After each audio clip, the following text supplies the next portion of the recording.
Scientifically सोचेंगे कि अब बिल्ली के सामने से जाने की वजह से मैं मर सकता हूँ। समझ में आ रहा है? साइंटिफिक रैशनैलिटी लेकर आएंगे, यानी कि लोगों को सोचने की क्षमता देंगे। डिबेट करी जाती थी प्लानिंग कमीशन के प्लान्स के ऊपर, अब नहीं करी जाती। क्यों नहीं करी जाती? क्योंकि अब जो है वो हॉट टॉपिक नहीं था। Verghese Kurien is known as the milkman of India. और वर्गीस क्यूरिन ही वो बंदा था जो अमूल स्टार्ट करेगा। हेलो देयर स्टूडेंट्स, कैसे हैं आप सब लोग? मैं मोइन पठार एक बार फिर से आप सब लोगों के सामने। और आज हम लोग करने वाले हैं क्या?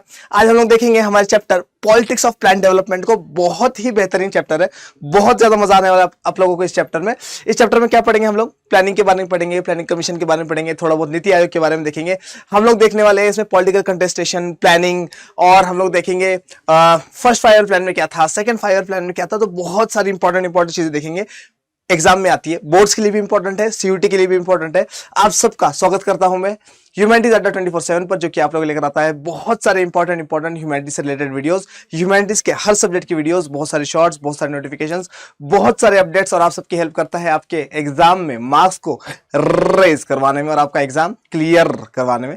तो आइए जल्दी है, जब फटाफट स्टार्ट करते हैं। पॉलिटिक्स ऑफ प्लान डेवलपमेंट क्या है? अब स्टार्ट कर रहे हैं हम लोग पॉलिटिकल कंटेस्टेशन से। क्या था? 1947 में इंडिया आजाद हो गया, और इंडिया आजाद होने के बाद हम लोगों ने प्लानिंग करना कैसे स्टार्ट करी उसके बारे में देखने वाले हम लोग। इन a democracy or in a democratic country the final decision must be a political decision. सही बात है। किसी भी डेमोक्रेटिक कंट्री में जहां पर डेमोक्रेसी हो, डेमोक्रेसी का मतलब ही क्या होता है? Government by the people, to the people, for the people, है कि ना? मतलब लोगों की चलेगी। तो किसी भी डेमोक्रेसी में या डेमोक्रेटिक कंट्री में लास्ट डिसीजन लेने वाला बंदा, लास्ट डिसीजन लेने वाली पार्टी या लास्ट डिसीजन लेने वाला पार्लियामेंट, संसद या विधानसभा कौन होगा? वो बंदे होंगे जिनको हम लोगों ने इलेक्ट किया, जिसको लोगों ने वोट देके बिठाया है संसद में, लोगों ने वोट देके बिठाया है विधानसभा में, हाँ कि ना? इसका मतलब क्या? लास्ट डिसीजन क्या होगा? एक पॉलिटिकल डिसीजन होगा। वो पॉलिटिकल लीडर्स लेंगे जिनको हम लोगों ने क्या करा है? अपने वोट के थ्रू बिठाया है पार्लियामेंट में। दूसरी इंपॉर्टेंट चीज, taken by people's representatives who are in touch with the feelings of the people. और क्यों उन लोगों के पास इतनी पावर है? क्योंकि हमारे उंगली में पावर है, हम लोगों ने वोट दिया, और हमारे वोट देने की वजह से वो लोग इलेक्शन जीते, इलेक्शन जीतने की वजह से वो लोग जाकर बैठ गए पार्लियामेंट में, संसद में या विधानसभा में, एक्सेट्रा एक्सेट्रा। और फिर वो लोग क्या कर रहे हैं? डिसीजन ले रहे हैं, क्योंकि वो लोग हमसे जुड़े हुए हैं, है ना? हम लोगों ने छोटे छोटे इलाके से वोट दे देकर उस बंदे पे विश्वास दिखाया, तो he is in direct touch with us, है ना? ही और she is in direct touch with us, और इसी वजह से वो क्या कर सकता है? पॉलिटिकल डिसीजन ले सकता है। मतलब एक चीज हम लोगों को क्लियर होगी कि इंडिया एक डेमोक्रेटिक कंट्री है, और डेमोक्रेटिक कंट्री होने की वजह से यहाँ पर जो सारे इंपॉर्टेंट डिसीजन होंगे, सारे लास्ट डिसीजन जो होंगे, वो कौन लेने वाला है? वो एक पॉलिटिकल डिसीजन रहने वाला है, और पॉलिटिकल लीडर्स लेने वाले हैं जिनको हम लोग वोट देते हैं। दूसरी चीज क्या बता रहा है? After independence, after 1947, everyone agreed that the development of India will take place by economic growth along with social and economic justice। ठीक है, तो ये क्या बोल रहा है? इंडिपेंडेंस के बाद सारे के सारे लोग, जितने भी हमारे पॉलिटिकल लीडर्स थे, इवन सारे के सारे इंडियंस, एक चीज पे आमादा थे। क्या? सारे के सारे ये बोल रहे थे कि भैया इंडिया का अगर डेवलपमेंट करना है, देखो 1947 के बाद इंडिया की हालत जो है वो बहुत खराब है। क्यों खराब है? क्योंकि ब्रिटिशर्स बहुत सारी चीजें लूट कर लेकर चले गए। लगभग $45 ट्रिलियन ब्रिटिशर्स क्या करके गए? ड्रेन ऑफ वेल्थ करके गए, यानी कि पैसा लेकर गए। ये अंदाजा है कि $45 ट्रिलियन के आसपास, वरना ऑफिशियल नंबर है, वरना अनऑफिशियली कितना पैसा लूटा होगा उन लोगों ने, हम लोगों को पता भी नहीं है।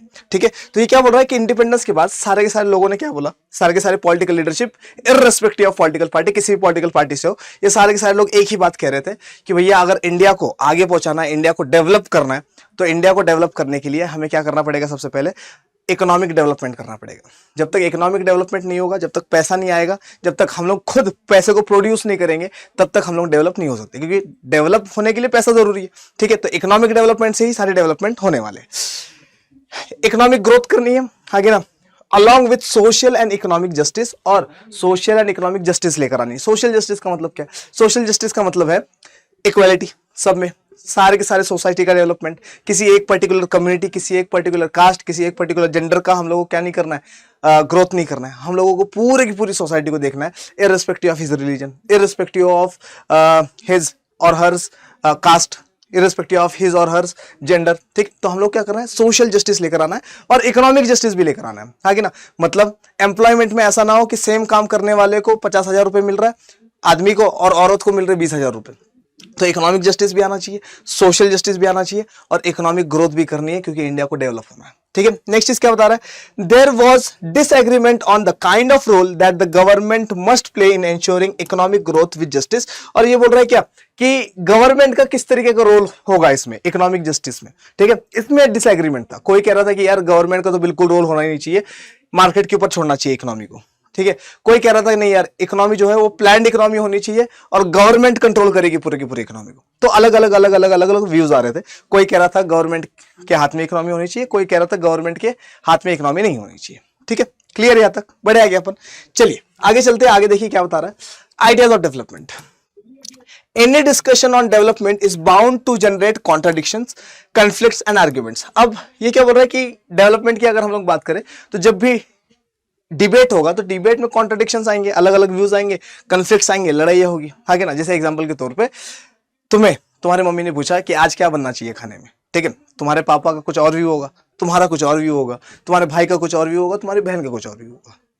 ऐसा ही होगा, बिल्कुल ऐसा ही होगा, है ना। उसी तरीके से जब भी डेवलपमेंट की बात आई, ठीक है, पूछा गया कि डेवलपमेंट की स्टार्टिंग कैसे करी जाए इंडिया में, तो लोगों के अलग अलग अलग अलग व्यूज आते गए। कोई बोला कि यार एग्रीकल्चरल डेवलपमेंट करते हैं, ठीक है, क्योंकि इंडिया का 85% बंदा एग्रीकल्चर करता है, एग्रीकल्चर डेवलपमेंट से इंडिया डेवलप होता चला जाएगा। कोई बोला नहीं, हम लोगों को मॉडर्न स्टेट बनना है, हम लोग क्या करते हैं, इंडस्ट्रियल डेवलपमेंट करते हैं, इंडस्ट्रियल डेवलपमेंट से हम लोग बहुत ज्यादा डेवलप होंगे। ठीक है, कई लोग कह रहे हैं कि नहीं यार एग्रीकल्चर भी करते हैं और इंडस्ट्रीज भी बनाते हैं। कोई कह रहा है नहीं यार सिर्फ और सिर्फ हम लोग क्या करते हैं, रूरल इंडस्ट्रीज बनाते हैं और अर्बन इंडस्ट्रीज नहीं बनाते। कोई कह रहा है कि नहीं अर्बन इंडस्ट्रीज बनाते हैं, कोई कह रहा है हेवी इंडस्ट्रीज बनाते हैं। तो सबके अलग अलग अलग अलग पॉइंट ऑफ व्यू है। ठीक है, और जब अलग अलग पॉइंट ऑफ व्यू आते हैं तब टकराव होता है, और जब टकराव होता है तो कन्फ्लिक्ट आता है ना। वही बता रहे हैं, any discussion on development is bound to generate contradictions, conflicts and arguments. तो आर्ग्यूमेंट्स होंगे, कन्फ्लिक्ट्स होंगे, कॉन्ट्राडिक्शंस होंगे। Development was about becoming more modern and modern was about becoming more like the industrialized countries of the West। ठीक है, अब modern का idea क्या है। सबसे पहले हम लोगों ने पूछा कि भैया डेवलपमेंट का क्या मतलब है, तो लोगों ने बोला कि भैया देखो ऐसा है, डेवलपमेंट का मतलब है मॉडर्न होना। डेवलपमेंट का क्या मतलब है, डेवलपमेंट का मतलब है मॉडर्न होना। कह रहा मॉडर्न होने का मतलब, कह रहा मॉडर्न होने का मतलब इंडस्ट्रियलाइज होना। कह रहा कौन है इंडस्ट्रियलाइज्ड, कह रहा इंडस्ट्रियलाइज्ड वो कंट्रीज है जिन लोगों ने हमें लूटा था, यानी कि यूरोपियन कंट्रीज, यानी कि वेस्टर्न वर्ल्ड, यानी कि यूनाइटेड स्टेट्स ऑफ अमेरिका और पूरा के पूरा यूरोप या वेस्टर्न यूरोप। ठीक है, वेस्टर्न वर्ल्ड जिसको हम लोग कह रहे थे। ठीक है, तो यूरोपियन कंट्रीज की तरह बनना है हम लोगों को। हम लोगों को क्या बनना है, हम लोगों को लास्ट में एक इंडस्ट्रियल इकोनॉमी बननी है। क्या बननी है, क्या बनना है, इंडस्ट्रियल इकोनॉमी। क्यों बनना है इंडस्ट्रियल इकोनॉमी, क्योंकि उस टाइम पीरियड में इंडस्ट्रियल इकोनॉमी से सबसे ज्यादा पैसा बन रहा था। आज की बात करें तो आज के टाइम पीरियड में इंडस्ट्रियल इकोनॉमी से भी ज्यादा पैसा सर्विस इकोनॉमी से बन रहा है। जैसे एग्जांपल के तौर पर मैं तुम लोगों को सर्विस दे रहा हूँ। कैसे सर्विस दे रहा हूँ, तुम लोग पढ़ रहे हो, ठीक है, मैं पढ़ा रहा हूँ। ठीक है, तुम लोग मान लो कि मुझे पैसे देकर ट्यूशन पढ़ रहे हो मुझसे। ठीक है, तो मैं क्या कर रहा हूँ, मैं तुम्हें सिर्फ ज्ञान दे रहा हूँ, है ना। जैसे दुकान वाले के पास जाते हो, तुम दुकान में जाते हो, पैसा देते हो, पैसा देने के बाद क्या करते हो, वो कोई चीज देता है तुम्हें। मैं कोई चीज दे रहा हूँ क्या, नहीं दे रहा हूँ, लेकिन मैं तुम्हें सर्विस दे रहा हूँ, नॉलेज दे रहा हूँ। Knowledge is a service. ठीक है, तो ये क्या हो रहा है, इंडस्ट्रियल इकोनॉमी उस टाइम पीरियड में क्या थी, सबसे बड़ी इकोनॉमी थी, सबसे ज्यादा पैसे जनरेट करती थी। ठीक है, तो हम लोग क्या बनना था, मॉडर्न बनना था। मॉडर्न बनने का मतलब हमें इंडस्ट्रियलाइज बनना था, और इंडस्ट्रियलाइज बनने का मतलब हम लोगों को यूरोपियन कंट्रीज की तरह बनना था। इसी को मॉडर्निज्म कहा जाता था उस टाइम पीरियड में। ठीक है, modernisation was associated with the ideas of growth, material progress and scientific rationality. अब ये बहुत इंपॉर्टेंट चीज है। ये क्या बोल रहा है, मॉडर्नाइजेशन का मतलब क्या है। ठीक है, मॉडर्न होना है, इंडस्ट्रियलाइज होना है, यानी कि इससे क्या हो जाएगा, पैसा तो आएगा। लेकिन मॉडर्न बनने का और क्या मतलब होता है, मॉडर्नाइजेशन क्या होता है, तो ये बोल रहे हैं कि मॉडर्नाइजेशन का मतलब सबसे पहली चीज आइडियाज ऑफ ग्रोथ। ठीक है, ग्रोथ के आइडियाज आने चाहिए, किस तरीके से ग्रोथ किया जाए, कंट्री किस तरीके से ग्रो हो जाएगी, इंडिया किस तरीके से विश्व गुरु बनेगी, ये हम लोगों को सोचना है। दूसरा इंपॉर्टेंट चीज क्या सोचना है हम लोगों को, मटेरियल प्रोग्रेस। मटेरियल प्रोग्रेस का मतलब क्या, अगर डेवलपमेंट हो रहा है तो डेवलपमेंट दिखना भी चाहिए। डेवलपमेंट दिखने का मतलब क्या है, मतलब अगर हमारे पास पैसा आ रहा है, हमारी जीडीपी बढ़ रही है, हमारी इकोनॉमी बढ़ रही है, तो हमारे रोड्स भी अच्छे होने चाहिए, हमारा इंफ्रास्ट्रक्चर भी अच्छा होनी चाहिए, हमारे पास बिल्डिंग्स भी बड़ी बड़ी होनी चाहिए, हमारे पास आर्टिफिशियल पॉन्ड सिस्टम भी होना चाहिए, हमारे पास कम्युनिकेशन सिस्टम भी अच्छा होना चाहिए, हमारे पास वायरलेस फोन्स भी होनी चाहिए। समझ में आ रहा है कि नहीं आ रहा। तो दूसरी चीज क्या, मटेरियल प्रोग्रेस भी होना चाहिए। ठीक है, अगर चीजें हैं, पैसा है, डेवलपमेंट अगर है तो डेवलपमेंट दिखना भी जरूरी है, मटेरियल प्रोग्रेस। ठीक है, तीसरा and scientific rationality. Scientific rationality मतलब क्या, लॉजिकली सोचेंगे अब हम लोग, है ना, सुपरस्टिशन के हिसाब से नहीं सोचेंगे। ठीक है, बिल्ली अगर सामने चली जाएगी तो ये नहीं मानेंगे कि क्या कि भैया अब शुगन हो गया, अब तो घर जा रहा हूँ वापिस। ठीक है, साइंटिफिकली सोचेंगे कि अब बिल्ली के सामने से जाने की वजह से मैं मर सकता हूँ। समझ में आ रहा है, साइंटिफिक रैशनैलिटी लेकर आएंगे, यानी कि लोगों को सोचने की क्षमता देंगे। अब समझ में आ रहा है कि नहीं आ रहा? तो ये क्या बोल रहा है, मॉडर्न बनने का मतलब क्या है? मॉडर्न बनने का मतलब ग्रोथ की आइडियाज किस तरीके से ग्रोथ होगा, क्या कैपिटलिज्म के हिसाब से ग्रोथ होगा, क्या सोशलिज्म के हिसाब से ग्रोथ होगा, किस तरीके से ग्रोथ होगा, उसके बारे में देखेंगे। मटेरियल प्रोग्रेस के बारे में मैंने बता दिया कि दिखना चाहिए इंफ्रास्ट्रक्चर वगैरह। और तीसरा क्या, रैशनैलिटी है ना, लॉजिकली हम लोग क्या लेने, सारे के सारे डिसीजंस लेने, सुपरस्टिशन के ऊपर डिसीजंस नहीं लेने, साइंटिफिक स्पेस एंड रिसर्च में आगे बढ़ना, ठीक है, साइंटिफिक टेक्नोलॉजीज में आगे बढ़ना, ये चीज थी, इसको कहते हैं मॉडर्नाइजेशन। क्लियर है, बड़े आ गए अपन। चलिए वेरी गुड। प्लानिंग, अब देखिए प्लानिंग का क्या सिस्टम है। Despite the various differences, there was a consensus on one point that development could not be left to private sectors. ठीक है, अब देखिए बहुत सारे आर्ग्यूमेंट्स थे, आर्ग्यूमेंट्स की वजह से बहुत सारे कन्फ्लिक्ट्स आ रहे थे, कन्फ्लिक्ट्स की वजह से कॉन्ट्राडिक्शंस, आर्ग्यूमेंट्स एक्सेट्रा एक्सेट्रा सब कुछ हो रहा है। लेकिन सबसे इंपॉर्टेंट चीज यहां पर है कि सारे के सारे पॉलिटिकल लीडर्स एक चीज पे आमादा थे, और ये लोग सारे के सारे एक ही बात बोल रहे थे कि हम लोग इंडिया का डेवलपमेंट, इंडिया की प्लानिंग, इंडिया की इकोनॉमी जो है वो प्राइवेट सेक्टर के हाथ में नहीं देंगे। आगे ना, क्यों? अब देखो एग्जांपल के तौर पे मोदी जी हमारे प्राइम मिनिस्टर है मान लो, ठीक है, और अब क्या हो रहा है, मोदी जी ने क्या कर दिया, मोदी जी ने कह दिया अंबानी को कि भैया तू क्या कर दे, तू सारी की सारी इंडिया की इकोनॉमी संभाल ले। तो अंबानी क्या करेगा, अंबानी इंडिया की इकोनॉमी ऐसा बनाएगा, ऐसे बनाएगा जिससे उसको फायदा हो, ऐसे थोड़ी बनाएगा जिससे तुम लोगों को फायदा हो। समझ में आ रहा है कि नहीं आ रहा? तो प्राइवेट सेक्टर हमेशा क्या देखती है, प्राइवेट सेक्टर हमेशा अपना फायदा देखती है, दूसरे का फायदा नहीं देखती है। समझ में आ रहा है कि नहीं आ रहा? लेकिन अगर गवर्नमेंट सेक्टर हो और गवर्नमेंट में वो लोग हो जिसको आप लोगों ने चूज करके बिठाया गवर्नमेंट में, तो वो बंदा किसके बारे में सोचेगा, आप लोगों के बारे में सोचेगा, ना कि प्राइवेट सेक्टर के बारे में। बोलेगा प्राइवेट सेक्टर जाए भाड़ में, क्या किसके हाथ में पावर रहनी चाहिए, पावर रहनी चाहिए हम लोगों के हाथ में। समझ में आ रहा है कि नहीं आ रहा? ठीक है, तो ये क्या बोल रहा है, सारे के सारे लोग एक चीज पे आमादा जरूर थे, एक चीज पे इकट्ठा हो गए थे, क्या कि ठीक है हमारे बीच में कन्फ्लिक्ट्स है, आर्ग्यूमेंट्स है, कॉन्ट्राडिक्शंस है, सब कुछ है, लेकिन इंडिया की प्लानिंग, इंडिया की इकोनॉमी, इंडिया का डेवलपमेंट प्राइवेट सेक्टर के हाथ में नहीं रखेंगे। इंडिया का डेवलपमेंट रहेगा किसके हाथ में, गवर्नमेंट सेक्टर के हाथ में, यानी कि गवर्नमेंट के हाथ में, स्टेट के हाथ में। Despite the various differences, there was a consensus on one point that development could not be left on to private sectors. So there was the need for the government to develop a design or plan for development. अब जब private sector नहीं करेगा, है ना, ये तो decide कर दिया हम लोगों ने कि प्राइवेट सेक्टर डेवलपमेंट नहीं करेगा, प्राइवेट सेक्टर मार्केट नहीं चलाएगा, प्राइवेट सेक्टर का इकोनॉमी से कोई लेना देना नहीं है, मतलब सारी की सारी जिम्मेदारी अब किसकी है, गवर्नमेंट की। अब गवर्नमेंट जो है ये क्या करेगी, गवर्नमेंट को कुछ ना कुछ प्लान बनाना पड़ेगा कि भैया ये तो बताओ कि डेवलपमेंट करेंगे कैसे, और डेवलपमेंट करेंगे तो शुरुआत किससे करेंगे, स्टार्टिंग किससे करेंगे। सबसे बड़ा क्वेश्चन तो ये, इसके लिए प्लान बनाना पड़ेगा, एक डिजाइन बनाना पड़ेगा, किस तरीके से इंडिया डेवलप हुआ, यही पढ़ना है हम लोगों को इस चैप्टर में। ठीक है, आगे देखिए क्या बता रहा है। इन 1944 ये वाला क्वेश्चन जो है बार बार सीयूटी में पूछा गया।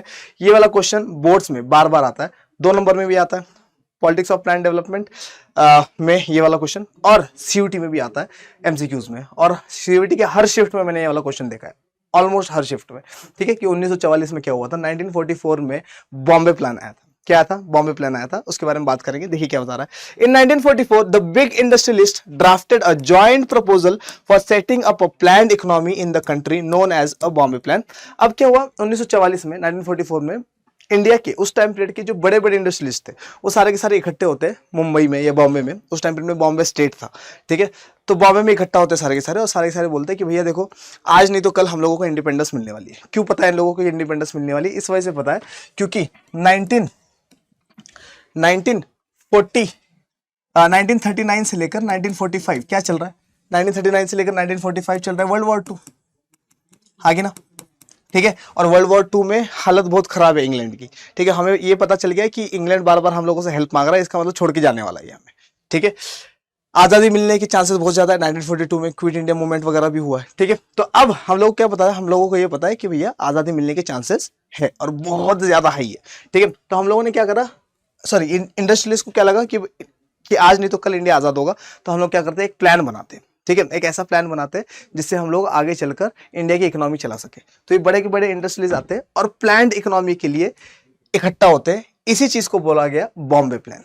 क्या बोला गया, बॉम्बे प्लान। कोई पूछे बॉम्बे प्लान क्या होता है, 1944 में बहुत सारे बड़े बड़े इंडस्ट्रियलिस्ट आए इंडिया के, वो बैठे और उन लोगों ने प्लान्ड इकोनॉमी के लिए इंडिया की आज़ादी के बाद इंडिया की इकोनॉमी किस तरीके से चलाई जाए उसके लिए एक प्रपोजल बनाया है। उसी को बोलते हैं अपन क्या, बॉम्बे प्लान, ठीक है। In 1944, the big industrialists drafted a joint proposal for setting up planned economy in the country known as the Bombay Plan. समझ में आया कि नहीं आया? Clear है, ठीक है। Soon after India became independent, the Planning Commission came into being as Prime Minister as its chairperson और chairman. अब ध्यान सुनो क्या बोल रहा है ये। बॉम्बे प्लान कब बनाया हम लोगों ने? बॉम्बे प्लान आया था 1944 में, बड़े बड़े इंडस्ट्रीज ने मिलकर बनाया। इसी से इंस्पायर होकर हम लोगों ने आजादी के बाद 1947 में आजादी मिली हम लोगों को, ठीक है। आजादी के बाद सबसे पहला काम था हमारे पास कॉन्स्टिट्यूशन बनाना। कॉन्स्टिट्यूशन बनते ही just after making the constitution हम लोगों ने इससे इंस्पायर होकर बनाया प्लानिंग कमीशन। क्या बनाया? Planning commission. ये प्लानिंग कमीशन क्या करेगा? ये प्लानिंग कमीशन प्लान बनाएगा डेवलपमेंट के लिए कि किस तरीके से डेवलपमेंट होने वाला है, ठीक है। और इसमें ये जो प्लान्स होंगे ये 5 साल के होंगे, 5 ईयर्स के। इसको अपन बोलेंगे 5 ईयर प्लान्स। क्या बोलेंगे? 5 ईयर प्लान्स। समझ में आ रहा है कि नहीं आ रहा है? इसी को लिखा जाता है FYPs के नाम से। तो अगर FYP आ जाए या FYPs आ जाए तो डरना नहीं है, क्या 5 ईयर प्लान्स। समझ में आ रहा है कि नहीं आ रहा? बॉम्बे प्लान से इंस्पायर हुआ, क्या बनाया हम लोगों ने? प्लानिंग कमीशन बनाया। और प्लानिंग कमीशन अब क्या करेगी? अगले 5 साल किस तरीके से डेवलपमेंट करना है ये पहले से सोचेगी। तो सबसे पहला 5 ईयर प्लान जो आया था, फर्स्ट 5 ईयर प्लान जो आया था, फर्स्ट 5 ईयर प्लान ये 1951 में आएगा हमारे पास। 1951 से लेकर 1957 तक चलेगा ये। क्लियर? डन है? कोई दिक्कत? चलो देखो अब ध्यान से क्या बोल रहा है ये।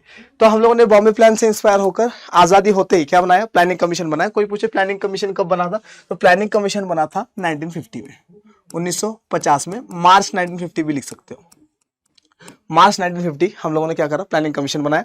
और प्लानिंग कमीशन का जो हेड होगा, जो चेयरमैन होगा, वो कौन होगा? वो होगा द सिटिंग प्राइम मिनिस्टर, यानी कि वो बंदा जो प्राइम मिनिस्टर ऑफ इंडिया होगा वो उसका चेयरमैन होगा, ठीक है। इसके साथ साथ मिनिस्टर्स भी होंगे, एडवाइजर्स भी होंगे, एक्सेट्रा एक्सेट्रा। लेकिन अभी के लिए हमें क्या याद रखना है? प्लानिंग कमीशन 1950 में बनी है। ये क्या करेगी? इंडिया की प्लानिंग करेगी, इंडिया के डेवलपमेंट के बारे में सोचेगी और प्लानिंग कमीशन डिसाइड करेगी अगले 5 साल में किस तरीके से प्लानिंग करनी है, ठीक, किस तरीके से इंडिया को डेवलप बनाना है, ठीक है। यहाँ तक कोई दिक्कत? बड़े आगे चलिए, आगे आते। The early initiatives. अब स्टार्टिंग में हम लोगों ने क्या क्या करा? 5 ईयर प्लान में हम लोगों ने क्या क्या किया, आइए उसके बारे में देखते हैं। The draft of the first 5 year plan and then the actual plan document released in December 1951 generated a lot of excitement in the country. अब देखो, इंडिया नया नया आजाद हुआ था 1947 में। आजाद होते ही हम लोगों ने क्या करना स्टार्ट करा? 1947 में हम लोगों ने कॉन्स्टिट्यूशन बनाना स्टार्ट करा, ठीक है। 1949 तक हमारा कॉन्स्टिट्यूशन भी कंप्लीट हो गया, आगे ना 1950 में हम लोगों ने क्या करा? हम लोग रिपब्लिक भी हो गए। हुए क्या रिपब्लिक? बिल्कुल हुए, ठीक है। इसके बाद 1950 में हम लोगों ने प्लानिंग कमीशन भी बनाया और पूरे इंडिया को पता लग गया कि ये प्लानिंग कमीशन क्या करेगा? ये डेवलपमेंट करने वाला है, ये बताएगा कि अगले 5 साल में इंडिया में क्या होने वाला है। तो लोगों में बहुत ज्यादा एक्साइटमेंट आ गई ये जानने के लिए कि इंडिया में क्या क्या होने वाला है, क्योंकि इंडियंस कर रहे हैं आपका। अब कोई मुगल नहीं है, अब कोई दिल्ली सल्तनत वाला बंदा नहीं है, अब कोई वर्धन डायनेस्टी वाला बंदा नहीं है, अब कोई मौर्यन डायनेस्टी वाला बंदा नहीं है, अब कोई क्या ब्रिटिशर्स नहीं है।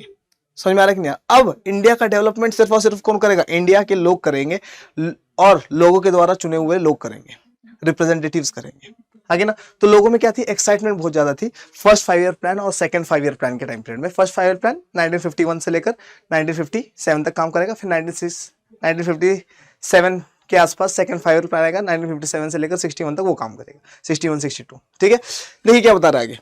तो बहुत ज्यादा एक्साइटमेंट है लोगों में, ठीक है। The excitement with planning reached its peak with the launching of second 5 year plan in 1956 and continued somewhat till the third 5 year plan in 1961। तो पहला 5 ईयर प्लान 1951 से लेकर 1956 लिख लेना, मैंने 7 लिखवाया था।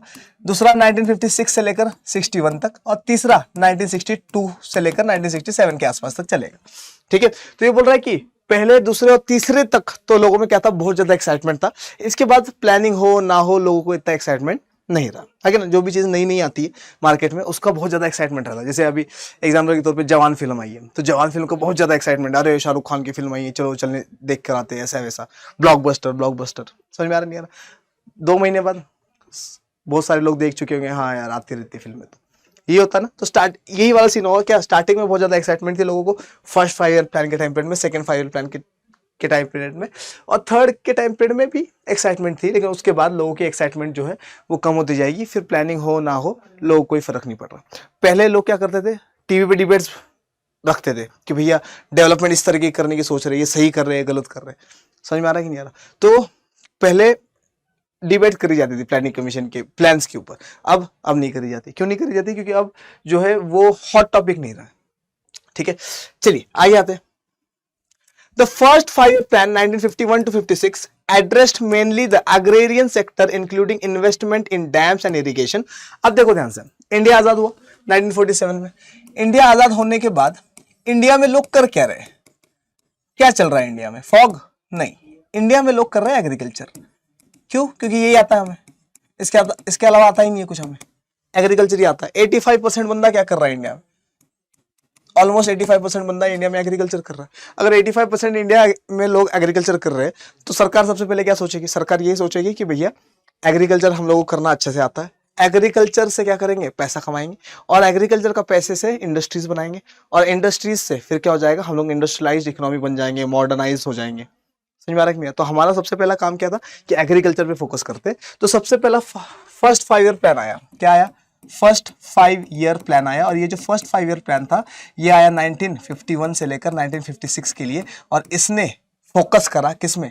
एग्रेरियन सेक्टर पे या एग्रीकल्चरल सेक्टर पे। एक ही बात है, एग्रेरियन सेक्टर लिखो, एग्रीकल्चरल सेक्टर लिखो। और ये बोला गया कि एग्रीकल्चर को और बेहतर बनाने के लिए क्या होगा? हम लोग डैम्स बनवाएंगे। क्या बनवाएंगे? डैम्स बनवाएंगे। कौन से डैम्स बने थे फर्स्ट 5-year प्लान के टाइम पीरियड में? आप लोग मुझे वीडियो के नीचे कमेंट सेक्शन में बताएंगे। ठीक है, और दूसरा क्या बोला गया कि इरिगेशन पे ध्यान रखेंगे। इरिगेशन, कई लोगों को ये भी नहीं पता होता कि इरिगेशन में और एग्रीकल्चर में क्या डिफरेंस है। एग्रीकल्चर का मतलब खेती बाड़ी, इरिगेशन का मतलब यूज ऑफ वाटर, है ना, सिंचाई करना। ठीक है, पानी का इस्तेमाल करना, ट्यूबवेल्स लगाना, ठीक है, और क्या? स्प्रिंकलर्स लगाना, इरिगेशन का पार्ट है। समझ में आ रहा है कि नहीं आ रहा? तो क्या बोला गया कि भैया डैम्स बनाए जाएंगे, इरिगेशन करा जाएगा, एग्रीकल्चरल सेक्टर पे बहुत ज्यादा ध्यान दिया जाएगा फर्स्ट 5-year प्लान में।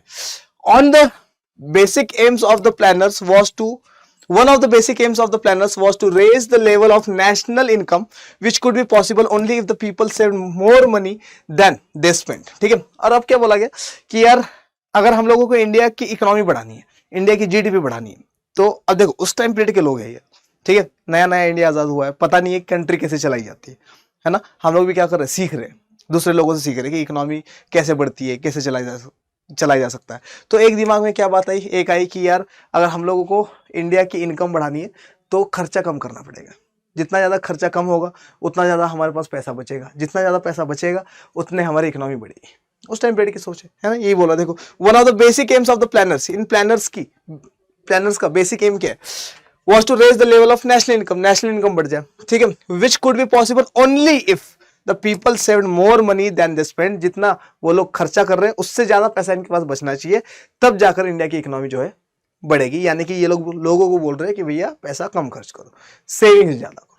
ठीक है, आइए आगे बढ़ते हैं। Rapid industrialisation. ठीक है, अब फर्स्ट 5-year प्लान में हम लोगों ने क्या करा था? फर्स्ट 5-year प्लान में हम लोगों ने एग्रीकल्चर के ऊपर बहुत पैसा लगाया, बहुत मतलब बहुत ज्यादा पैसा लगाया, लेकिन और डेवलपमेंट भी करा एग्रीकल्चर का, डैम्स भी बनाए हम लोगों ने, और क्या इरिगेशन वगैरह भी करा, लेकिन उससे उतना पैसा नहीं बना।